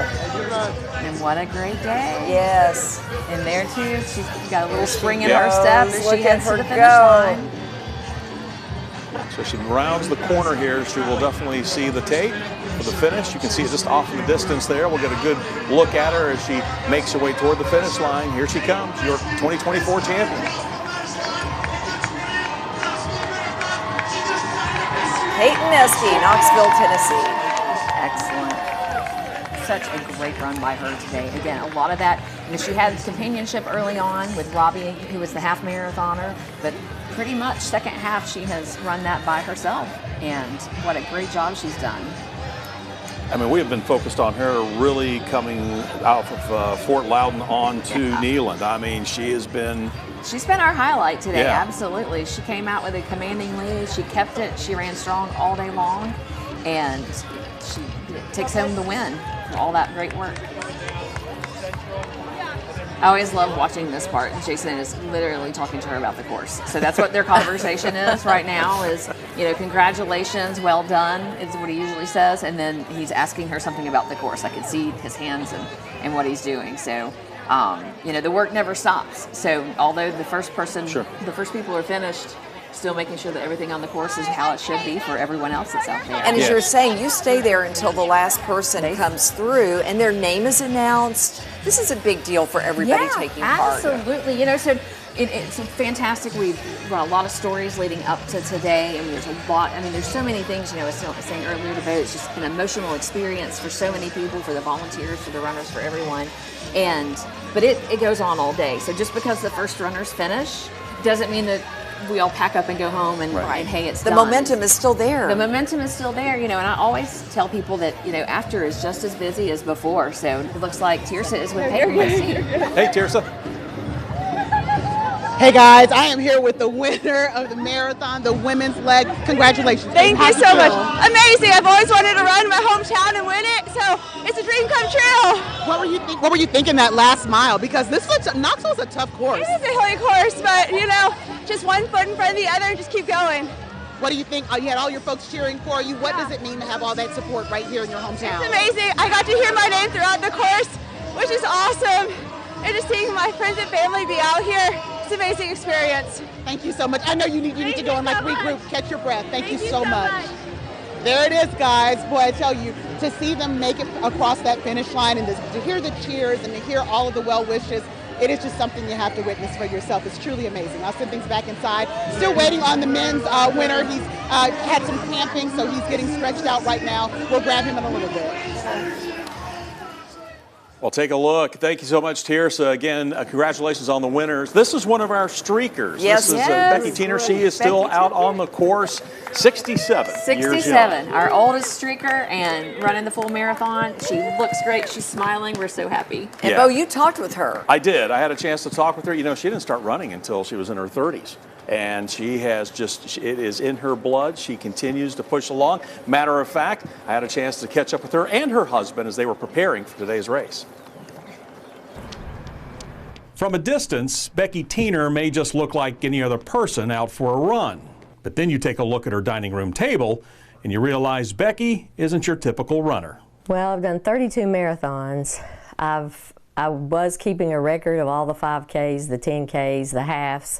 I just finally stopped with that. So I don't know, I've probably run over maybe 300 halves. And those numbers are still climbing as Becky is looking at adding another Covenant Health Knoxville Marathon medal to her collection. I started running when I was 34 with a 5K, the reindeer run in Maryville, and I'm 67 now, so.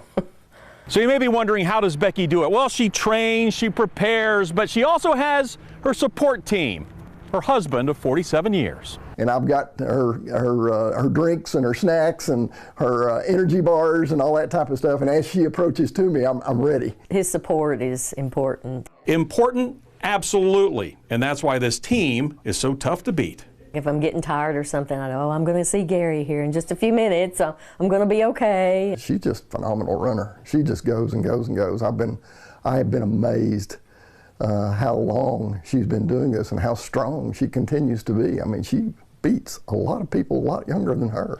And as Becky hits the road for her 20th Covenant Health Knoxville Marathon, she does it as a member of an exclusive group of people who have run every marathon, though the group's label, well, may be a bit misleading. When I tell people that my wife's a streaker, I do get a few looks. But I said, she does keep her clothes on. But then every time I say that, I have to explain that it is a streak that she has had because she has run every Knoxville marathon. And then they all go, oh, yeah. Which leads us to ask, how many more Knoxville marathons will Becky run? That's a good question. As long as I can do it and not get injured, and you know, as long as I can hold out, I'll keep going. And that is exactly what she is doing. And look who's joined her for a little bit of a run. Oh, the mayor. I love it. Hi, Mayor. Wow. Now, Mayor Kincannon runs. Yeah. She has been in many a 5K.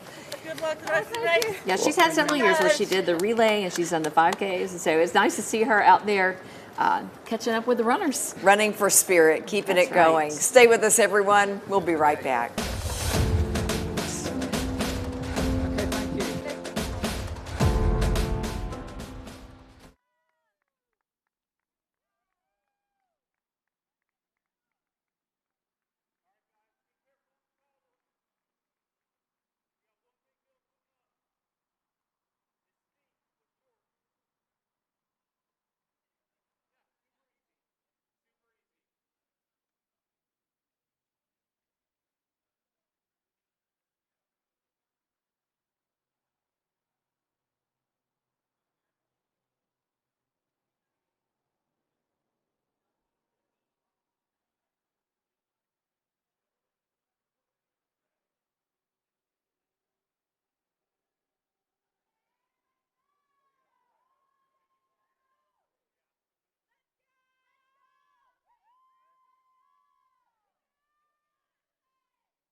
Hey everyone, you're looking at pacers in this race. Christy, let's explain their role. And I mean, they're really running it. They're running it. Oh, they're absolutely running it.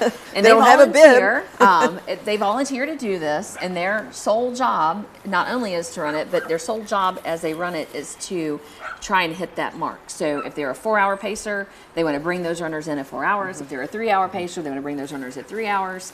It's great for someone who is doing their first event. It keeps them steady because that's what they have trained to do. Is to be very steady and very consistent with their pace through the entire event. So, you know, where you might see somebody go out really fast and then they slow down, or somebody goes out slow and speeds up, they are very consistent and very steady all the way through. And so it's awesome if you get in with a pace group. One, you're with a group, so you have people encouraging you and helping you out, and if you have questions, they can answer it. They know the course forwards and backwards. They have done this a lot, and again, it gives you that consistency that you need in an event like this. All right, sounds good. You know, our producer, he's keeping us on pace. Yes. We need to take another break.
Breathe it out, breathe it out. Woo! Good job, guys. Wave to the camera.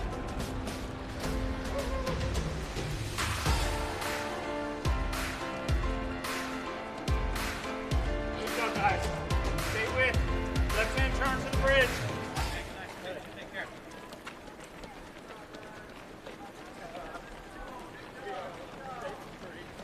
Left hand turn to the bridge. Hi everyone. All right, I jumped out of the studio to come here behind the station on Luttrell because we've got a lot of folks coming in, half marathoners and marathoners, and we're so excited to see the Riccozzi family. Who are you watching? We're here watching Michael Riccozzi. He lives in Illinois. He came into town just to do this marathon, so he's a marathon runner, and he should be coming up any minute. So Maybe we'll be lucky and we'll see him. Yeah. Are you proud of him? Yes. Oh, here he comes. Oh, here he comes. Perfect timing. Okay, he's in the green tank top. Green tank top, everybody. Let's watch. All right, girls. This is your uncle. Here he comes. Here he comes. Let's go. Michael Riccozzi, everyone, in the marathon. Way to go. Okay, you guys, they say timing is everything. How about that? I love it. Perfect. Thank you so much. Great to talk with you all. Yes.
Okay.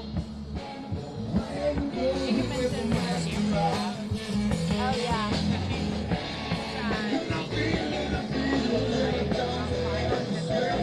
Yeah, okay.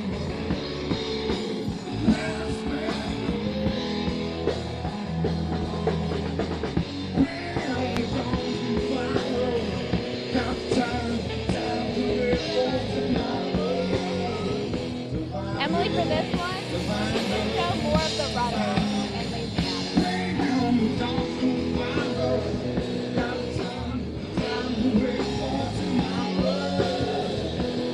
Nice job. And welcome back to the Covenant Health Knoxville Marathon. A good look at the finish. Everyone congregating there, winding down. Some of our runners. Again, just a beautiful day for the Covenant Health Knoxville Marathon. I want to check in right now with our Veronica Obey. She's been spending time just south of the river watching the runners there. Yeah, hey, Bo. I am currently out here. Again, we're starting to see a lot more runners that are coming down here on Sevier Avenue.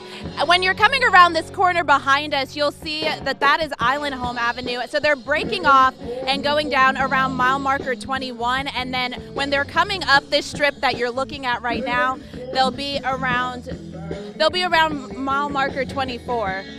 But we're watching them all come down. A lot of people are coming out to come and cheer them on more.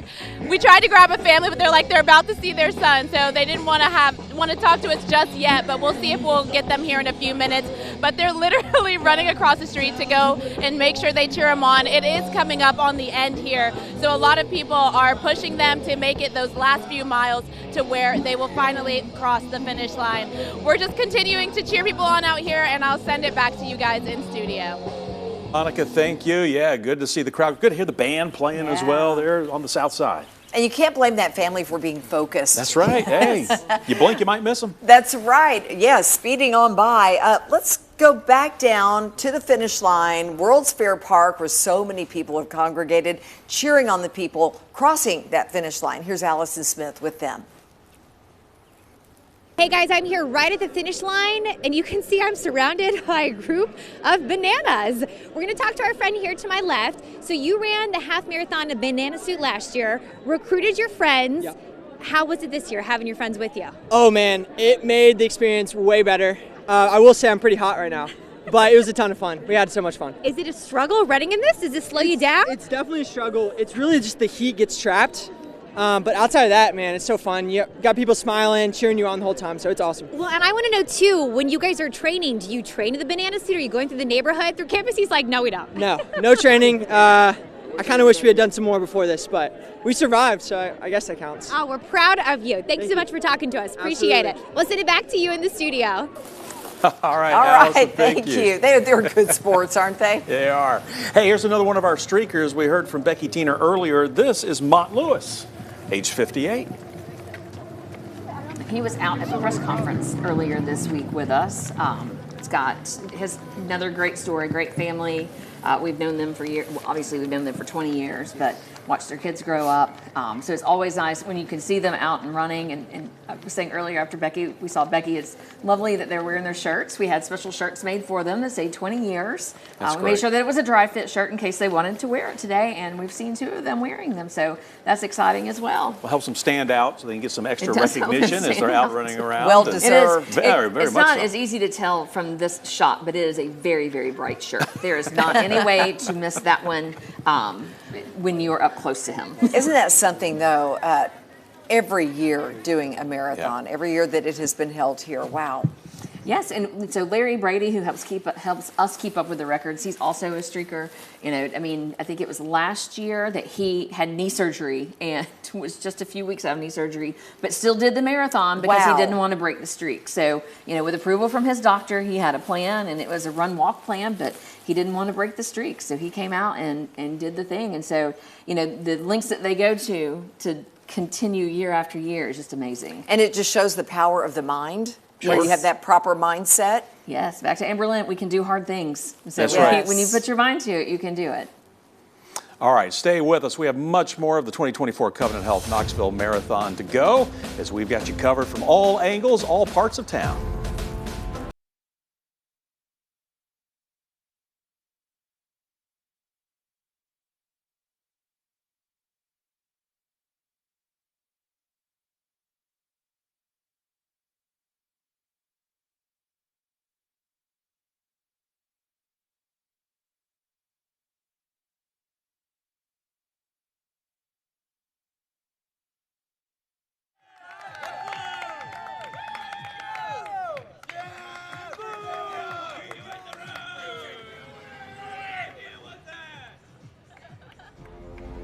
Welcome back, everyone. You know, every runner, every participant has a story, and we've seen some compelling, some emotional stories today.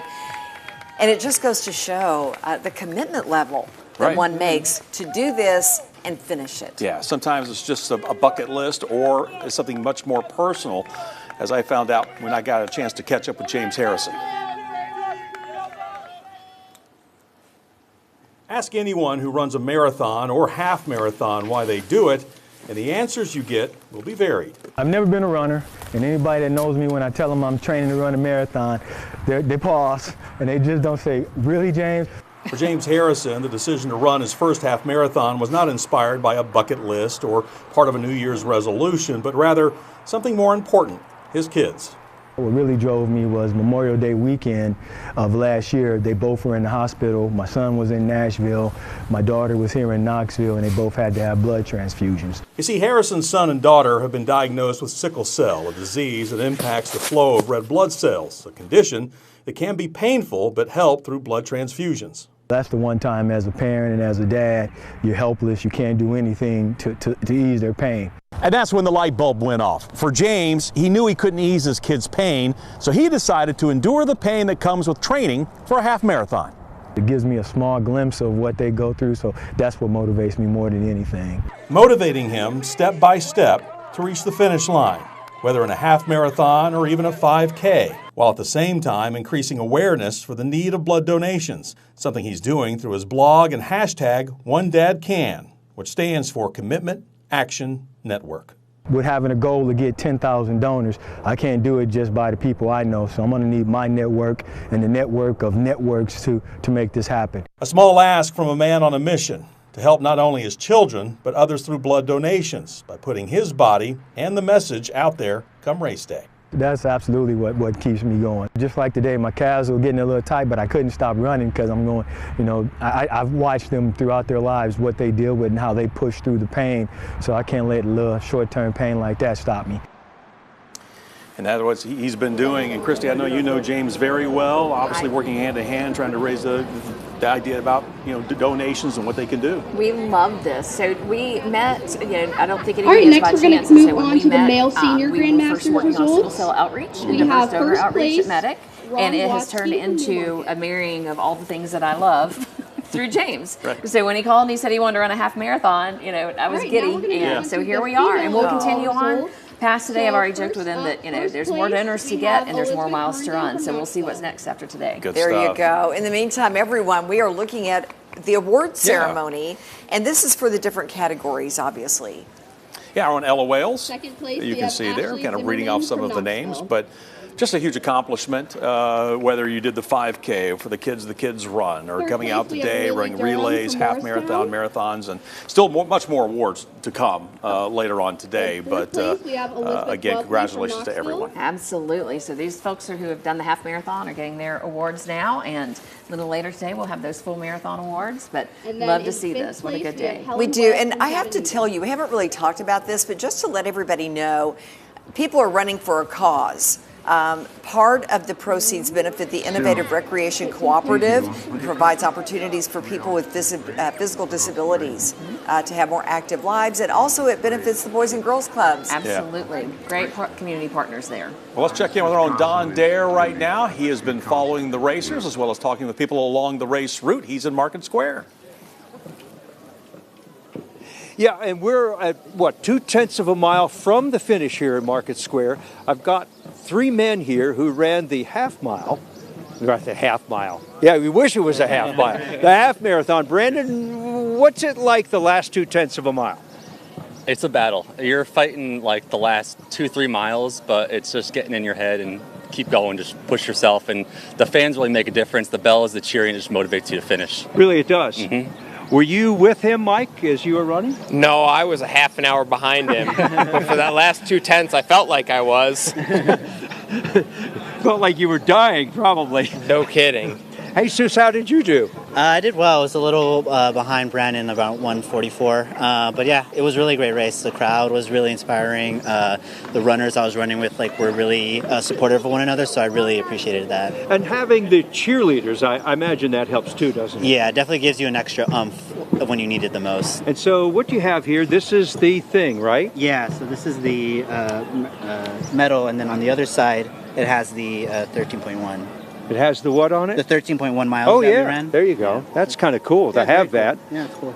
So the three of you, you're definitely going to be in the race next year, right? Oh, definitely. Yeah, definitely. It was a lot of fun. Doesn't look like an enthusiastic. No, it's tiring. Warmer weather too. Yeah. Warmer weather? Just a little bit. All right, this was perfect for everybody. Yeah. Well, thank you all for talking with us, and I'm glad you were here and glad you enjoyed it. Thank you. Have a good one. From Market Square, 0.2 of a mile, and I know you'll be watching them as they continue to come in. Back to you in the studio. Thank you so much. I think the one thing you don't ask a runner at the very end is, oh, are you coming back? right. No, you've already made the deal. You're not running anymore. All right. Stay Ever with again. us. We're coming right back with more.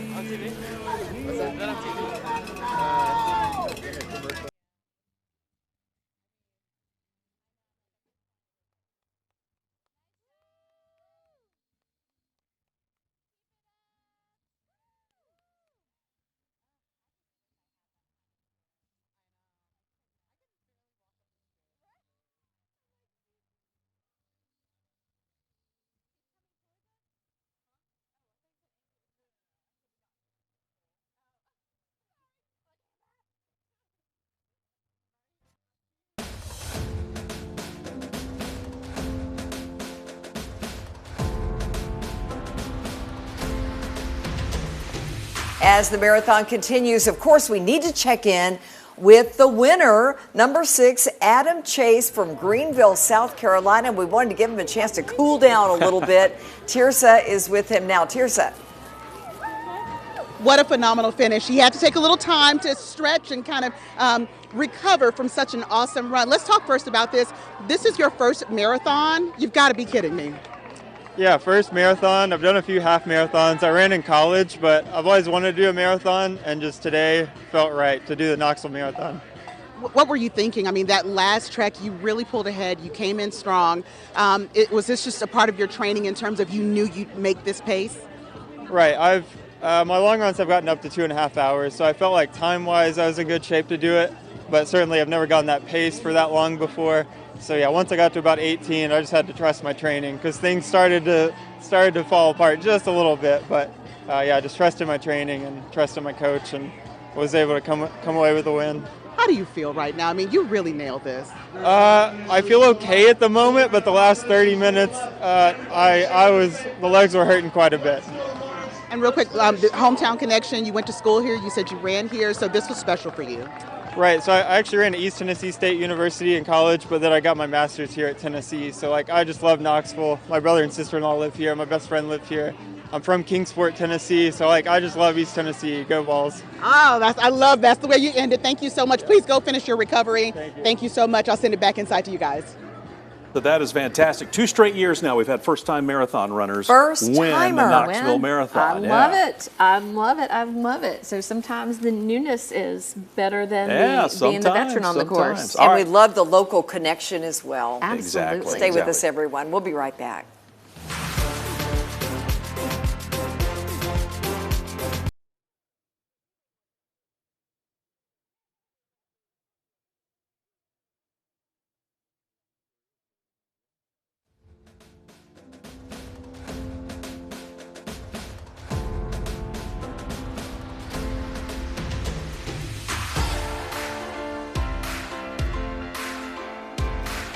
And welcome back to the 2024 Covenant Health Knoxville Marathon as our live coverage continues. Let's send things out to Don Hudson. You know, I've heard some people say I have a big head, but guess what?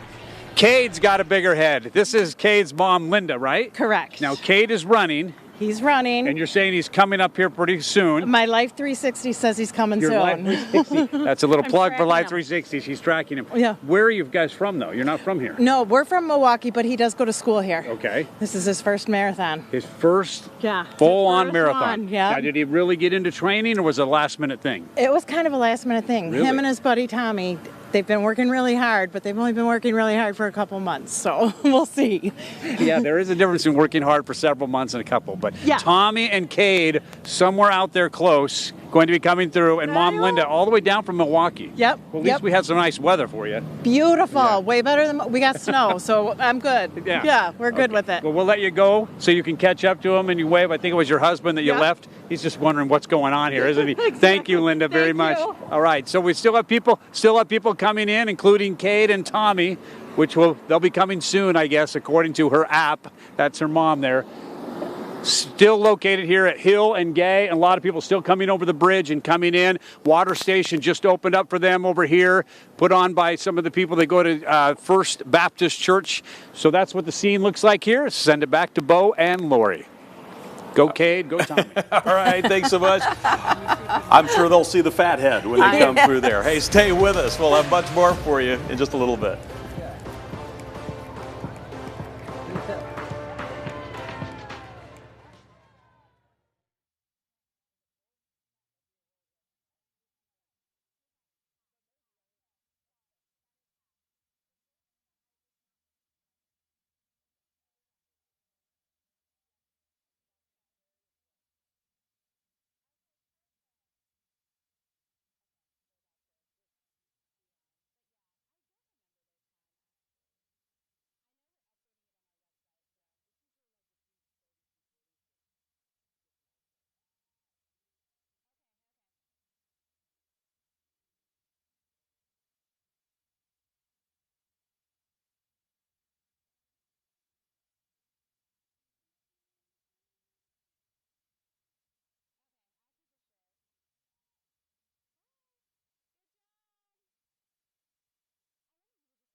And welcome back, everybody. You're looking at South Knoxville Island Home.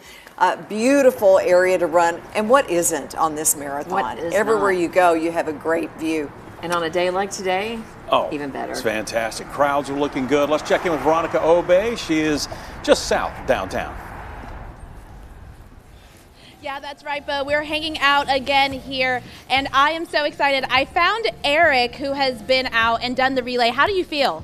Oh, I feel great. It's perfect weather. It's a beautiful day. Knoxville came out. We had a great time.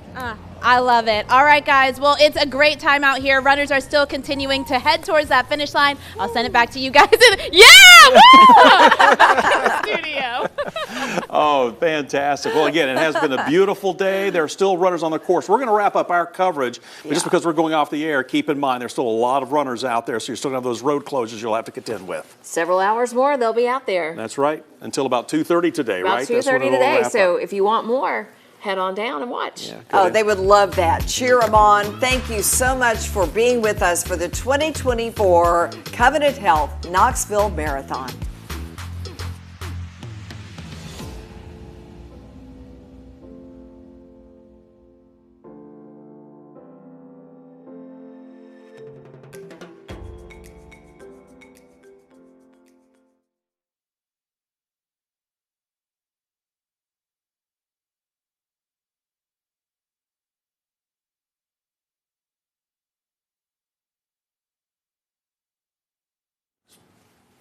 Confident that they're better than Tennessee. Now, if you feel, shit, all 9 of them, fine, then they all stay. But that's this is for this year? Yes, for 2024 only. You didn't put Vandy on. That's right. Only those.